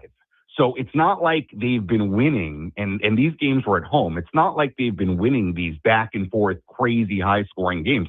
They're actually pitching really, really well, and obviously offensively they're doing some good things too, albeit at the altitude in Denver. So we'll see if that carries over onto the road. But hey, credit to them. They've got off to a much better start at 500 at 6-6 than they were the last few years, and they're pitching well. And to your point, Woodsy, yes, and I'm sure Craig Stammen knows, this has always been a team that gives the Padres trouble, even when you don't expect them to. And there certainly have been years past with this Padres team where beating up on a team like the Rockies that you feel like they should be able to beat up on has been a problem, and has been a big problem in the bigger picture of their season. So we get our first answer to that kind of question for this year's team coming up over the weekend. Yeah, I mean, their offense is it's a top 10 offense right now in baseball, which is not really what anyone expected either. We are a 26th ranked offense in baseball. They are number 9. And that's, I think, the part where, they've got young pitching again. They're out there grinding every single day, beating some pretty decent teams, as you mentioned, Sammy. If the offense shows up, listen, like the pitchers that we've faced so far this year have been insane, right? Skubal, Valdez, Webb, Suarez, Chandler, Keller, Skeens, those are some good arms. they're not going to have the marquee names coming in to throw against the Padres. This is the real opportunity to get the offense on track and do some damage. Yeah, I totally agree, Woodsy. To me, that is the number one mission right now for this group is to get these bats going. I mean, they've got to get Fernando going, who's off to a slow start, and Xander, and the list goes on. I know Manny had the home run in Boston, but the bottom line is you could make an argument right now that the most productive offensive player has been Miguel Andujar. I know he hasn't done it with the power, and Merrill's got a couple of home runs, but, Andujar and Castellanos and Campusano, I mean, they were to me sort of the stars of the road trip offensively. And obviously there were some nice moments in there. Merrill had the big home run. Manny had the big home run in Boston. But, they have done a nice job with some of these, kind of more role player types, performing, which is great. You need that stuff. But I think we all agree that this team will go as far as, a guy like Fernando Tatis Jr. will take him, and getting him going and some of these other big guys going, I think is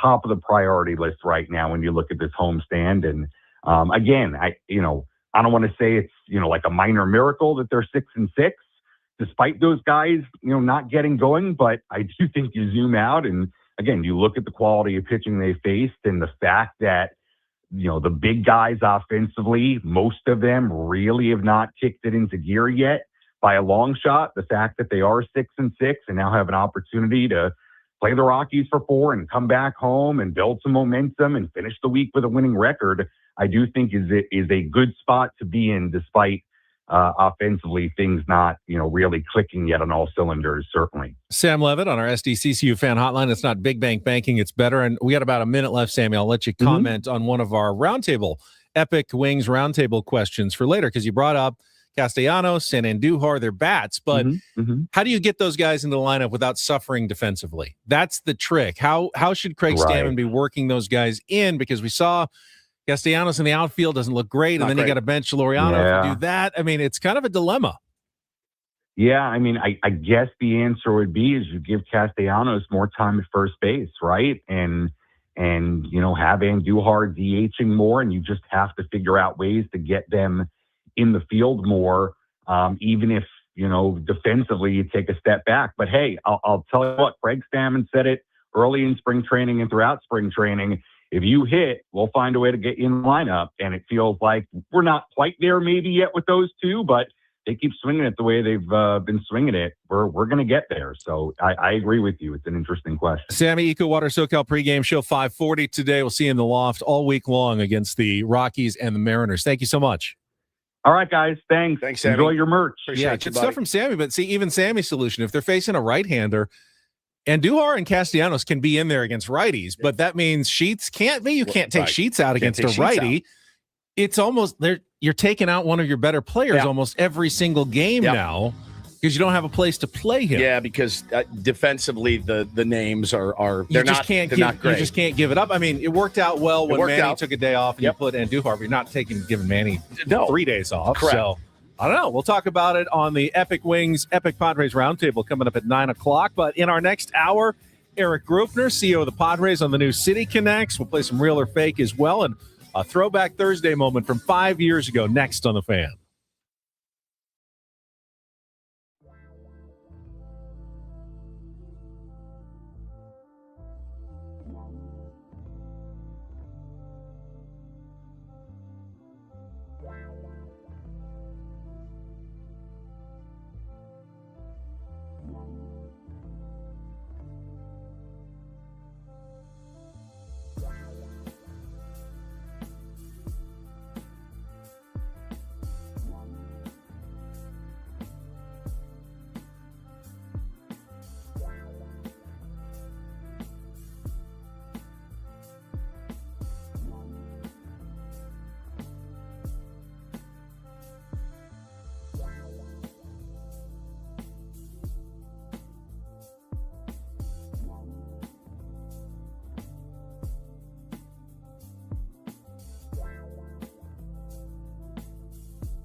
All right, my friends, we are halfway home on a Thursday. Ben and Woods, 97.3, The Fan. We've got our Padres Epic Wings Roundtable coming up in just an hour. Excited for that. Got Mud Grant coming in to join us today, which is just epic and elite and all of the above. I can't wait to see Mudley. What a gem for coming off a long, cold road trip, coming in, hanging out with us. So thank you, Mud. Probably driving in right now. Love you. Appreciate you very much for doing this, man. I'm Woodsy. That's Paul Reindl, executive producer of the program. Ben Higgins, your friendly neighborhood sports anchor, joins us as well. And I want to talk about something.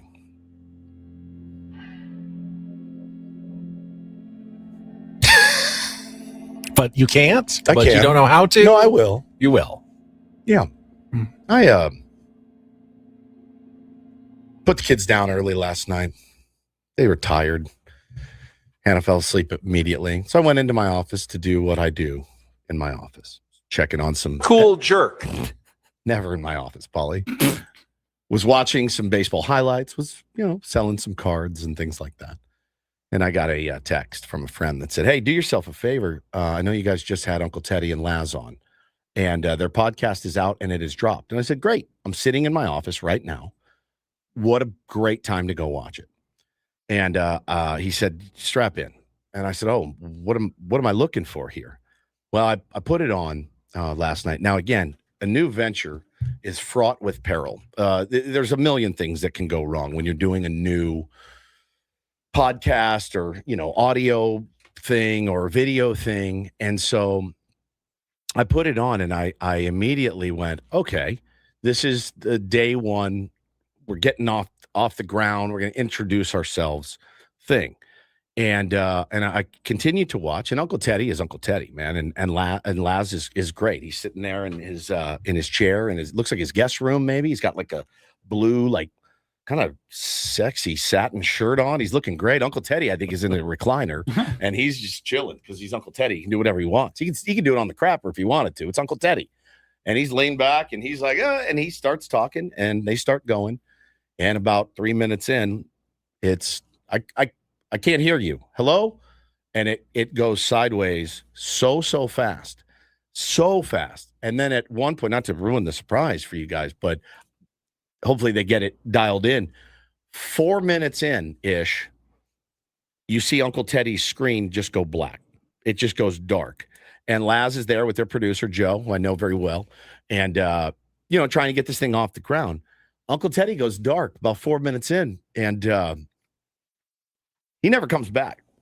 I saw that. He never, ever comes back. Play-by-play with San Diego State football and basketball through some wonderful, after lean times, some great times for them if you're in San Diego. Fun times. So I've been unmuted is what I hear, and I hear Ted loud and clear. Well, now I've lost Ted. Teddy's gone. This is going great. Well, it's the first show. It's the first show. That's what happens. Well, sometimes they had the same echoing problem, like when you forget to mute Yes. going in. I think do it that's all the what time. They were working on muting Laz and unmuting Laz, which I get it. We have technical problems too, but they're doing a long, podcast. Yeah, 30 minutes or so. Ted drops off like 4 minutes. 4 minutes in. Why don't you just stop Bang and it. start over? Start over, maybe? I don't understand. They kept going on without Uncle Ted. It was just then Joe and Laz just like I was dying. I was dying. I was like, what? Why is this out? Why am I able to watch this? But again, I mean, You're not charged by the minute. You can do whatever you want. Yeah, you can but do whatever at the you same want. time, I was tuning in for a Teddy and Laz podcast. Correct. Didn't get that because Teddy disappeared after 4 minutes. 4 minutes, screen goes dark, and then it was gone. He was gone, and they never could get him back. I was sifting through it. And you're like, never. Now, if I'm Laz, I am panicked. I mean, I am just as panicked as I can be, because let's be honest, Laz is an absolute pro and was for years.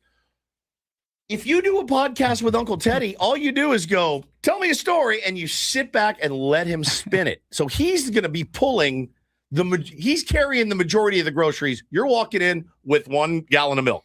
Yeah, that's it. Yeah, that's your responsibility. Carry the 1 gallon in from the car. You're going Uncle to Teddy's got 12 bags you're in going each to hand. a dinner at a friend's house. You bring a bottle of wine. Yeah, you don't have to bring the entire 4-course meal with you. But now he's got to bring the whole 4-course meal because Uncle Teddy's gone.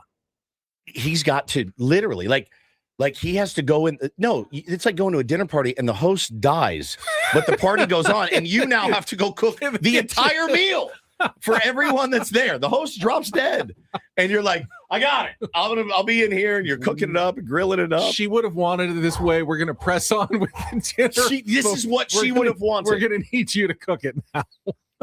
I mean, holy cow. And, I felt terrible because you want to get off to a great start. But it just reminded me of how difficult it can be to put out a good, solid, polished product. It reminded me, too, like, Paulie has done, he has through trial and error for many, many, many years on this program, finding the right mix of what works and what doesn't, and making sure that it comes off very clear and concise and as best as we can. But I just said, you gotta. Had a hiccup this morning. Our internet went out. Our internet went out this morning, but they need to get that dialed in because I think people want to hear that. You want to hear those stories as much as you can. So it was pretty fantastic start. Ben Woods brought to you by David P. Shapiro, criminal defense attorneys helping good people regain control of their future when charged with a crime since 2010. Visit davidpshapirolaw.com. It is a throwback Thursday, and rather than a specific Ben and Woods moment, Paulie checked the calendar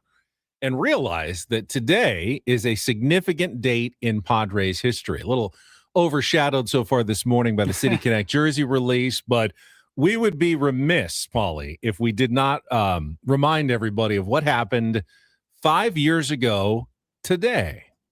We just hit it. Just hit it. Hit it. No balls in 1 strike. The big right-hander ready and delivers. Swing and a ground ball to shortstop. Kim has it. Friendly hop. Throw to first. That is a no-hitter, and that is history.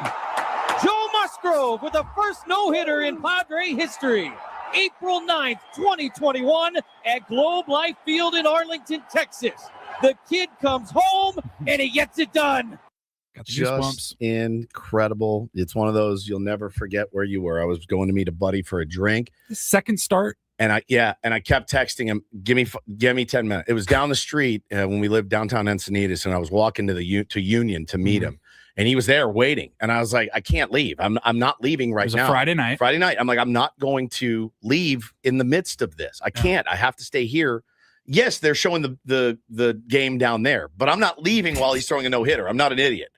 And I stayed there, watched it, went down, celebrated with a few cocktails after. It was fantastic. Megan and I had tickets to some comedy show. Yeah, you bailed on a it. Comedy store. That's and right. We literally, we went out and grabbed dinner right before the game started, and we were cruising around. We pulled up to a parking spot on, Pearl Street or whatever in La Jolla, and we're in a parking spot, and we're watching the game. We got there early. We're like, the show starts in 30 minutes or whatever. Let's just chill in the car, watch some of the game. And all of a sudden it gets into the 5th inning and the 6th inning and the 7th inning. And now the show's started. And I go, I'm not leaving. Can't leave. And she goes, no, I'm locked in. Like, we'll stay here. If he gives up a hit, we'll go in. Yeah, of course. Never made it to the show. Never made it in. I love it. It was so much fun. It was fantastic. Such an unusual scene because, of course, it happened in front of no fans because of the pandemic. They were just coming out of the new season, but no fans back in the ballparks yet. And even Jesse, who had the amazing call, remember, he was not at the game. They were broadcasting from the booth at Petco Park because they weren't traveling with the team. Yeah. So he was watching it on a monitor and calling the game from San Diego, even though it was taking place in Arlington, Texas. Yeah, it was such a cool moment. And, first no-hitter in Padres history belongs to a hometown guy like Joe, who is, again, rooting so hard for him to come back and to feel better. And again, if the team can fight like hell to stay relevant and above water, to have the opportunity to get a healthy Joe Musgrove back would be elite for this team and a huge, huge lift. I know beggars can't be choosers, and I waited my whole life for a Padres no-hitter. Oh my God. But I didn't want it to be like a combined no-no. God, 100%. Or maybe even from like a... Yeah, there were fans there. Not a huge... Texas probably had like 25%, 50%. They had limited fans. Yeah. But, we didn't have the broadcasters there. I was worried that it would be something. I wanted it to live up to my dreams from my entire life of waiting for a no-hitter. To have Joe Musgrove end up being the first one, that was it. Couldn't be any better. Who was the first cycle? Wasn't it Matt Kemp? Yeah. And it was like in Colorado. Yeah. Exactly. It's not exactly who I wanted it to be. Yeah. But Joe and how his career kind of played out with the Padres after that and all the significant moments and just being such a hometown San Diego guy, you couldn't have asked. The guy got traded here. He didn't sign here. He got traded here. Makes his second start for his hometown team and throws a no-no. The first no-no. Yeah. It was awesome. It was awesome. It was really, really good. Special moment. And yeah, can't say it enough, man. We need Joe Musgrove back, but only when he's healthy and ready to go. So take your time. We'll see what we can get done in the meantime. Just want to make sure everybody knows that there were fans there. There were fans there. Yes. Thank you, everybody. I was not there. I was here. No, I was. Yes, he was not there. They had fans at the playoffs a few months before that, in October. Remember the Padres? It's crazy there were no fans. In Texas, that's true. They did let a few people, but fans didn't return to Petco Park. I think it was May. Remember that was a scene when they had the first full fan game. I think they had limited fans April, May, and then June was they went full on. Mid to late June was like the full reopening, and that was when Alfaro hit the walk-off home run into a sea of San Diegans. It was pretty amazing. The reviews have been pretty spectacular so far for the City Connects. The jerseys, certainly, and we're modeling them right now. If you're on our YouTube stream, you can see them. But what everyone keeps walking by, commenting on the stream, I've heard Tammy from John and Tammy came down, those jackets, those sweaters, of kind of the surprise element of the City Connect reveal. That part hadn't leaked at all. There's a ton of extra gear online. I mean, batting practice hats, different types of hats, sweatshirts, jerseys, all of it. And probably going to spend a lot of money here in the next few days. It's definitely worth checking out. I mean, if you've seen the jerseys, you haven't even scratched the surface of the new City Connect merchandise that's now available from the San Diego Padres. And they're not the only team that revealed. I saw MLB unveiling the Braves this morning, the Brewers, and the Orioles. Texas too, I think. City Connects. I thought some really sharp-looking colors. Baltimore, I think, looks really good. I thought the Milwaukee, which is kind of more of a royal brew, it says Wisco, like Wisconsin. That looked good. The Braves, baby blue. Texas is a little odd. Just a red top that says Tejas. I mean, it is as plain Jane as you could ever imagine. The Reds look wild. The Reds are red pants, a different C for Cincinnati. Pirates look kind of the same. I think ours stand out. The Royals look pretty dope. I like theirs as well. The Brewers ones are really sick, and the Braves ones are good, and Baltimore's good. And so you'll have those 8 that debut this year, and then the next 8 will be next year, just as they've done the first rollout. Different teams get theirs, and you'll last for 4 seasons and maybe reset them again. Yeah. But City Connect 2.0, big hit with the San Diego Padres fans so far this morning. And thank you to Chris Connolly, Erik Greupner, and the Padres for dropping them by. We're actually going to talk to the CEO. Erik Greupner is going to be with us coming up at the bottom of the hour. We can hear more about the story of developing the City Connects, the colors, the Dia de los Muertos theme with Padres CEO at 8:35 this morning in our SDCCU fan hotline. Coming up next, though, on a Throwback Thursday, time to play Real or Fake. A chance to qualify for the tickets to see My Chemical Romance this August at Petco Park. If you want to be our contestant, you can call in now, 833-288-0973. You don't have to beat Woods or anything. It's just your game of Real or Fake, 833-288-0973. We'll get to that coming up next with Ben and Woods on San Diego's #1 sports station, 97.3 The Fan.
Hey player, this is all your pool on this roof.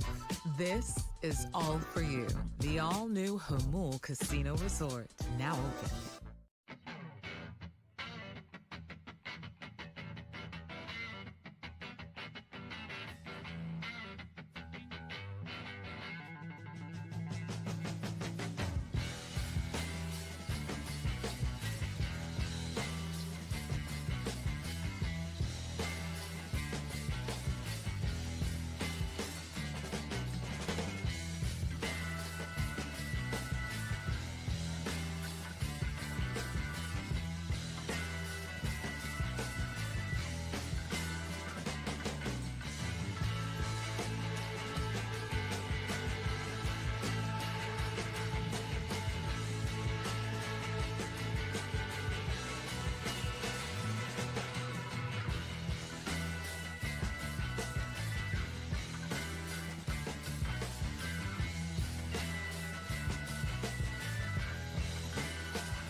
Hey player, this is all yours. Brought to you by GL Pools, the swimming pool experts, trusted by thousands of San Diegans since 2006. Baseball is back, so is swim season. Make sure your pool is ready. Call now, mention radio for a free month of pool service. Got Erik Greupner going to be joining us in just over 10 minutes. So Paulie says we should get right to it. Let's play today's game of real or fake. Some are here for the compelling sports talk with Ben and Wood. Yeah, you can go plow through another donut. It's time for Real or Fake on 97.3 The Fan. Tell the people what they'll win today. First, we will tell you that Real or Fake is brought to you by Bay Alarm, security and fire alarms for every business. We got you. Let's go to line 3. Is this Michael? Good morning, gentlemen. Yes, it is. Good morning, Michael. How would you like to play some Real or Fake? Let's do it. All right. If you get 4 out of 7 correct, you will be qualified for our weekly grand prize. It is tickets to see My Chemical Romance at Petco Park on August 30th. Tickets available at Ticketmaster.com. Here's what we've got for you today, and Wood can help you out if he likes. With the Artemis 2 astronauts scheduled to splash down tomorrow off the coast of San Diego, we've seen a renewed interest in lunar space travel. Today on Real or Fake, I'll give you a name. You tell me if they are a real astronaut who has set foot on the moon or a fake. In this case, might be able to help a little. In this case, the fakes are Hall of Fame baseball pitchers from the past. Oh, okay. Not as easy as you think, though. Okay. Michael, you ready to play? Yeah, let's do it. All right, let's go. Round number 1. John Clarkson. Real, moon, astronaut, or fake Baseball Hall of Fame pitcher? John Clarkson. It seems so generic. Let's go fake. Fake. Correct. Wow. Hall of Fame pitcher. Was it surprised? You are on the board with 1. All right. I can honestly say I've never heard of John Clarkson. All right, let's go with round number 2. Carl Hubble, real or fake? Astronaut? You're or slick. Fake baseball you pitcher? think you're so slick. He thinks I'm slick, Michael. I know what you're doing. I think you are trying to be slick. You're thinking Hubble telescope. Yes, he was. Yes, he was. I think a nerd made the Hubble telescope, and the nerds don't go to the moon. So I'm gonna say no. Yeah, fake. Fake. Yeah, it's a fake. baseball pitcher. Yeah, Carl Hubble. buddy, look at you. Legendary Hall of Fame pitcher. Paulie, Got you me. know he did. Oh, yeah. You know he's Got me. chortled. All right, let's go round number 3. Stan Kovaleski, real astronaut or fake Hall of Fame baseball pitcher? Let's go real on that one. Finally got you. There's another baseball pitcher. Okay, all right. I'm inundating you with the pitchers. All right, round number 4. Harrison Schmidt, real lunar astronaut or fake Hall of Fame baseball pitcher? I'll use my phone a friend on this one. What do you think? What's the name again? Harrison Schmidt. That's a real astronaut. He says real. You agree, Michael? Let's go with Woodsy on this one. Apollo 17, last mission to land on the moon. Harrison Schmidt, correct. You are 1 away from victory. Let's try Charlie Duke, real astronaut or fake Hall of Fame baseball pitcher? Charlie Duke.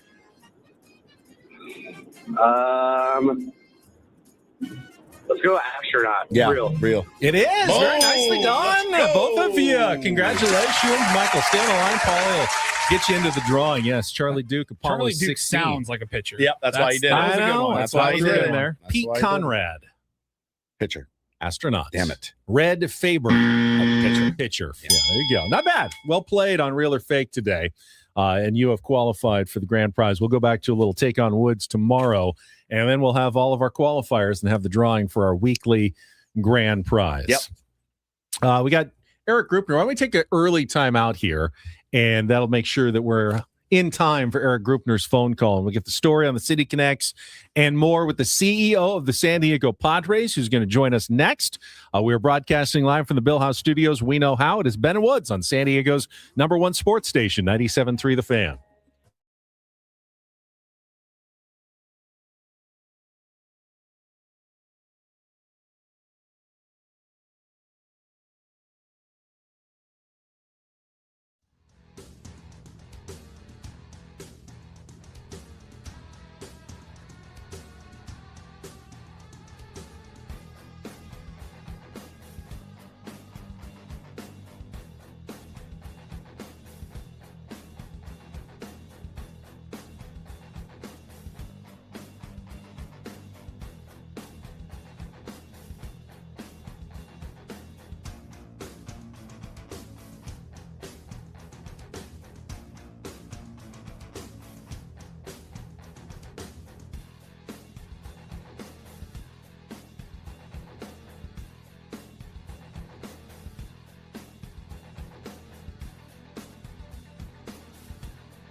He just here. I'll show you a little. Just a little. Please don't. Just a little bit. What hurts on you? Nothing at all. A little bit. Not that now. So let's say whatever you're about to touch is the only thing. Let's say It's gonna hurt. Right? All right, yeah. Okay. Pretend your knee hurts. Pretend your knee. It's going to in a second. Right here.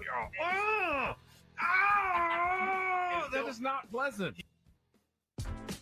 Hey, player, this is all yours. This room with this view. This speakeasy with this cocktail. Hey, could you make that too? The spa with this. Ah. And this pool on this roof. This is all for you. The all-new Hamul Casino Resort, now open.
Our next guest has made us the envy of, well, I know the building here. They're furious at us. But really all of San Diego at this point, as we are decked out in the new Padres City Connect jerseys, the jackets, the sweaters. It's the talk of the town right now. And joining us, the CEO of the San Diego Padres, Erik Greupner. Erik, we love making other people jealous, Yes. so thank you very much. Thank you. That's great to hear, guys. I love that people are jealous. It means they like it. I saw some of the I saw you do a stand-up and some of the news stations were covering it, and I saw this like marigold hoodie too, and I've already texted my wife since she's in the spending mood. I'm like, I'll take an XL in that. There's so much other merch that goes along with this, and that's the stuff that I wanted to talk about, because there's a jacket for my missus that she has lost her mind over already. Tell everybody about the other the Wild Collective, as it were. Yeah, so Whitney, Wild Collective, she's the founder and CEO. She's done a lot of female-focused apparel with the NFL, Major League Baseball, sports leagues, and she's super creative. She's based in Las Vegas, and she absolutely loved where we were headed with the brand narrative around our new City Connects. in particular, really leaning to celebrating our families and our traditions and using Dia de los Muertos as the anchoring point culturally here to do that. And she just loved it. And that jacket that, Hannah loves and a number of the other items from the Wild Collective collection were a product of the collab with Whitney. And I think when you give our fans, people like Whitney, a really meaningful and rich sort of theme and color palette to work with, you get some really cool stuff. And I think that's the story of a lot of what you're seeing now. We also took the lesson from the first time around. We had our concessionaire that runs our retail and team store, like really chasing inventory because it was so popular the first time around. And we think this is going to be just as, if not more popular. So we tried to go wider and deeper with the inventory, the styles of fashion apparel, the collabs, and we're just kind of maxing that all out.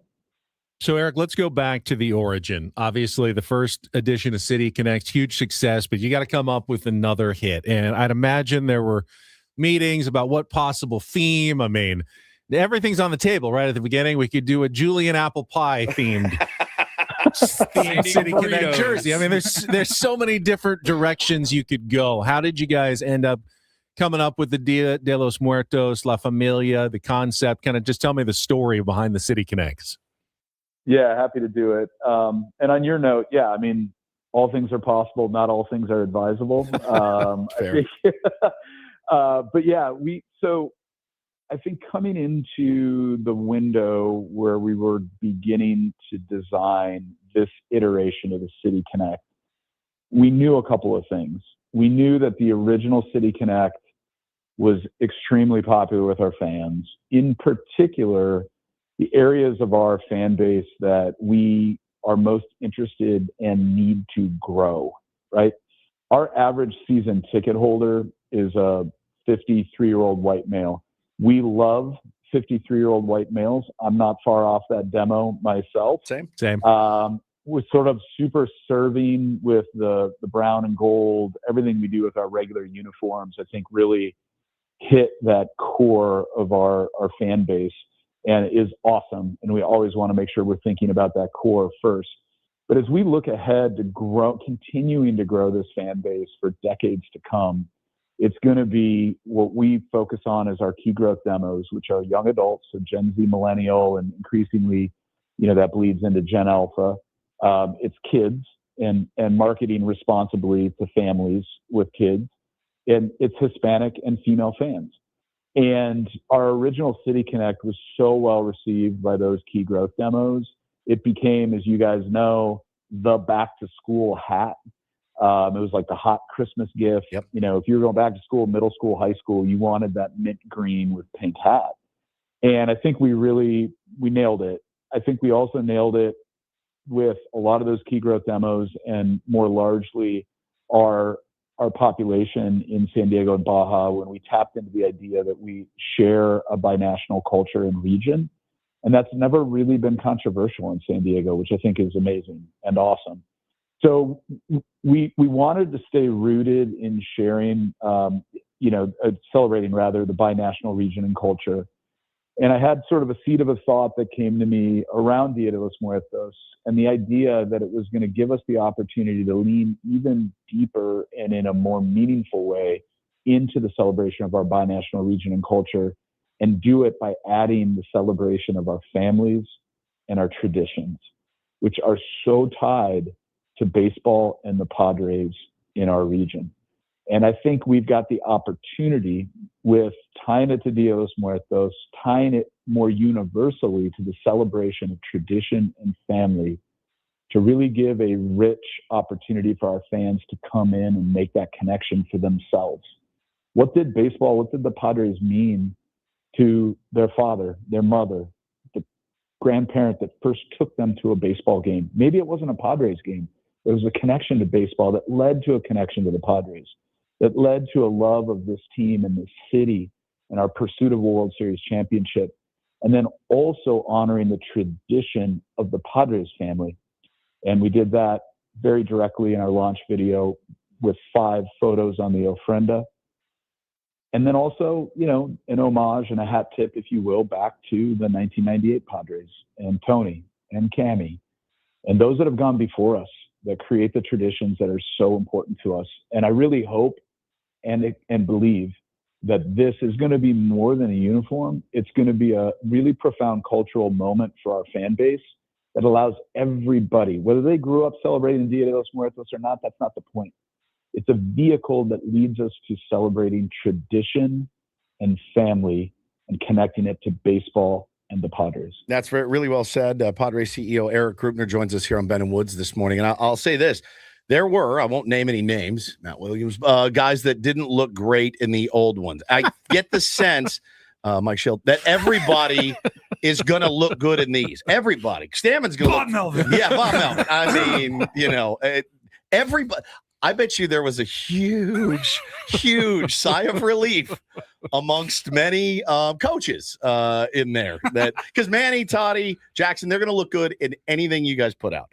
Some of the other guys are like, whew, thank God we are back to, something a little bit. They're like, I can work with that. I can work with it. I feel good about this because there were times they'd pan into the dugout. And I'd be like, oh man, you could see the sweat. Randy Jones was my favorite. I mean, he was my favorite. He came around. Yeah. He came around finally, but. My God. I mean, that first time we went to camp and we had him. There were the City Connect fantasy camp uniforms, and he was like, absolutely not. And I'm like, no, you keep telling people we all have to be together and in the same unity. But I think that's one of the reasons I like it too, because they're going to pan to the dugout. Everyone's going to look sharp as a tack in these.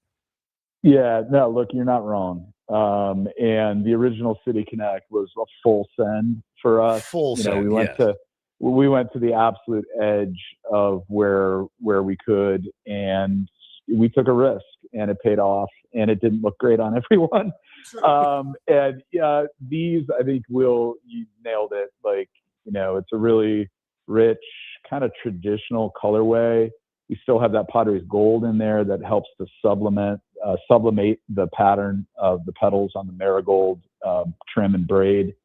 And it's really, I've seen it on most of the guys, some Dominican guys, some guys that grew up in St. Clair, Michigan, not to name names, and it looks good on everybody. And I think everybody's going to feel really good wearing it. I also think there's a really cool moment with the sleeve patch and celebrating the La Catrina. So we will be the first major professional male sports team to have a female representation on our jersey, and that was intentional and meaningful to us. The New York Rangers may tell you they had the Statue of Liberty as a patch, but that's a statue. We've got, a spirit. It's still a female representation. And I think there's something really profound for all of us. I mean, none of us got here without a mother. None of us got here without, the love and direction of family. And oftentimes the role of the matriarch in the family is just so key in that. And so I think to celebrate that through the patch and what that's going to mean for not only our players, but our fans is going to be really cool to watch as well. Padres CEO Erik Greupner joins us. So, I mean, a lot of needles to thread early in the season, right? I mean, you're in new season. You've got the City Connect launch, and now you've got ownership, change in ownership potentially in the next few weeks. Any update on the ownership process as it plays out? Yeah, so a lot of it now has been publicly reported. It's pretty amazing how information finds its way out. Even with a process like ours, which is, I think, largely been, fairly discreet and confidential, or as much as it could be. But yeah, we have 4 groups left. I think that's been reported. Yep. All 4 groups would be outstanding stewards, continuing stewards of the franchise. I think they all would bring a level of resources and passion to their ownership that will continue to support, and even more so, our pursuit of winning a World Series championship, which is what I think fans really want to know, right? If I'm a fan and I'm not involved as, obviously the role that I have here or the role that I play in helping to lead that sale process, I want to know is the next owner going to make it better? You know, it's already been great for the last 6 years, but we haven't broken through and accomplished our number one goal. And we're not going to stop until we do. And I think each of these 4 ownership groups, having conversations with them, all understand what they would be stepping into, all understand the goal, and all understand what we need to continue to deliver to our faithful and passionate fans who are the best in Major League Baseball, which is a team that can compete and eventually, hopefully, beginning this season, win a World Series championship. So I think the fans, wherever we end up in this process, are going to be really excited. These are all groups that have or currently do own professional sports franchises. So they're sophisticated, they're experienced, they know what they would be stepping into, and they each would embrace, if they're ultimately the winner, the mandate of winning a World Series championship for the fans. Erik, really appreciate it. Again, everybody in San Diego seems just to be energized by these things. The new City Connect jerseys that are out today, and we'll get to see them tomorrow on the Players. First City Connect Friday of the season against the Colorado Rockies. Really looking forward to that, and thank you so much for spending some time with us this morning. Yeah, my pleasure, guys. Appreciate it, and hopefully see you again soon. You got it, man. Thanks Erik so much. Greupner, CEO of the San Diego Padres, on our SDCCU fan hotline. It's not Big Bank Banking, it is better. And a big confirmation we just heard about the sale of the Padres. We'll get into that, and we'll wrap things up as we head into our Epic Wings, Epic Padres Roundtable at the top of the hour. First, though, a quick check of traffic here on 97.3 The Fan. From the 855 Get Ross Traffic Center. Injured? Demand justice. Demand Jurowitz. 855GetRoss.com. Here's Sue Allard. This traffic report is brought to you by Rivermark Medical. Still shut down northbound on the 125 at East H Street with a flipped over car. It is jam-packed through the area. Rivermark Medical is conducting a rapid police study for flow stent, a minimally invasive device designed to relieve symptoms from BPH. Men 45 or older suffering from frequent, painful, or difficulty urinating may qualify. Learn more at rivermarkmedical.com. That's rivermarkmedical.com. I'm Sue Allard with Ben and Wood, San Diego's #1 sports station, 97.3 The Fan. So pretty direct confirmation there from CEO Erik Greupner that the names reported, the 4 finalists, are in fact the 4 finalists. You've got the most recently reported Tom Gores, owner of the Detroit Pistons. Yep. Joe Lacob, owner of the Golden State Warriors, Dan Friedkin, who owns the Everton soccer team, and Jose Feliciano, who owns the Chelsea soccer team. The final 4 groups that are still bidding to purchase the San Diego Padres, and Erik Greupner at least says any single one of them he believes would be good stewards for the San Diego Padres and the city of San Diego going forward. I mean, you know, ultimately what the decision is probably going to come down to, just like when you sell a card on eBay, you're not necessarily looking for who's going to be the best steward of that baseball card. You're looking for who offers the most money for that baseball card. I don't think, I think whoever, comes up with the highest asking price is probably going to be the one that wins, but it seems like all 4 of them he thinks would be a good new owner of the San Diego Padres.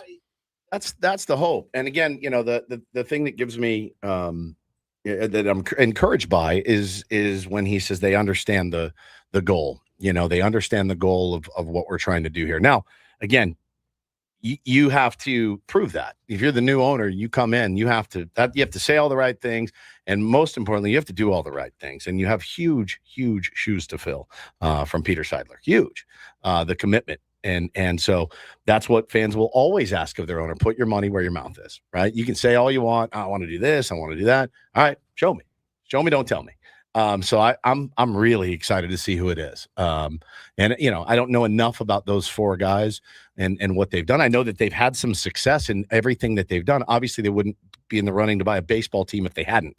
But it's just such an important decision. When I said thread the needle, that's what I mean. It's such an important decision. I know what I don't know, and that is I have no idea which one of the 4 is the best for the San Diego Padres. Everyone seems to have their opinion. It's Friedkin. He's got better ties to San Diego, where he has more money. Right. It's Lacob. He's won titles with the Golden State Warriors, and he knows what he's doing. The internet was not the same as it was now, as it was in 2011 or whatever. Right. But what were people saying about Dodgers family guy? O'Malley, Peter, you know what I mean? Right. Who's this Peter Seidler guy? This is the worst thing ever for the Padres.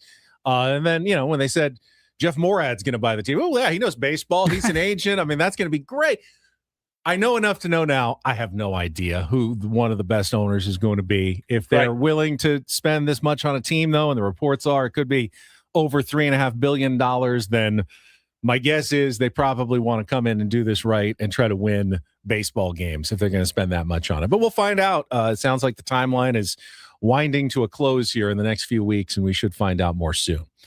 Meanwhile, I'm curious to find out who is going to start tonight for the Colorado Rockies. I've yet to see anything but TBD listed on the opposition to Randy Vasquez in Game 1 of the series at 6:40 tonight at Petco Park. First of 4 games.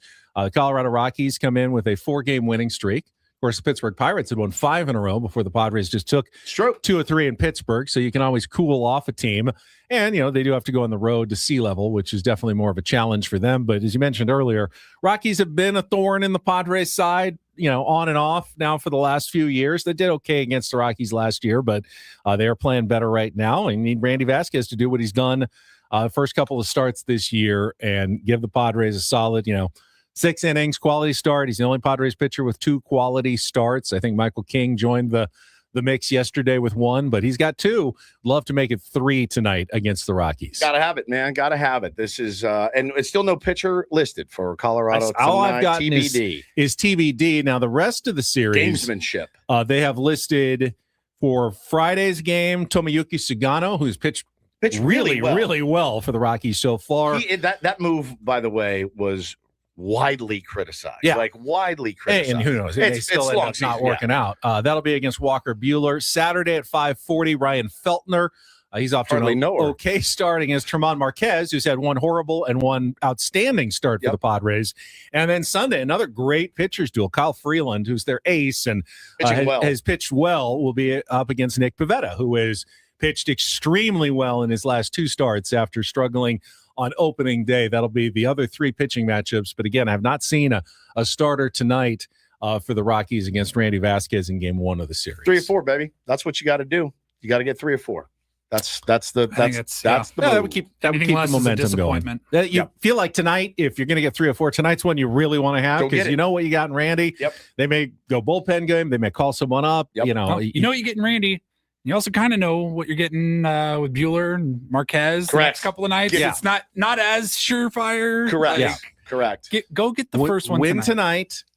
Split the next 2, hopefully. And then Mick Pivetta has a chance to win the series. Just like we said against the Pirates. Split the first 2, some way win one of those 2, and then you have a chance with Michael King and Chandler to win.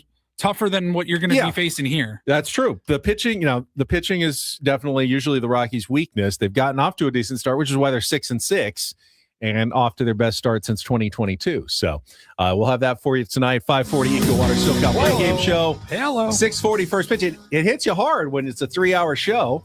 At a 2.5-hour show, a 3-hour show. Who are we? This is great. But we're not gone. We're heading over to the sound space for our Epic Wings, Epic Padres Roundtable with the whole crew gathered with Mud Grant coming up for our next hour, commercial-free Padres talk, and then we'll be back with more Ben and Woods tomorrow morning at 6 a.m. For Paulie Reindl, Stephen Woods, I'm Ben Higgins. See you in a moment on the Roundtable on 97.3 The Fan.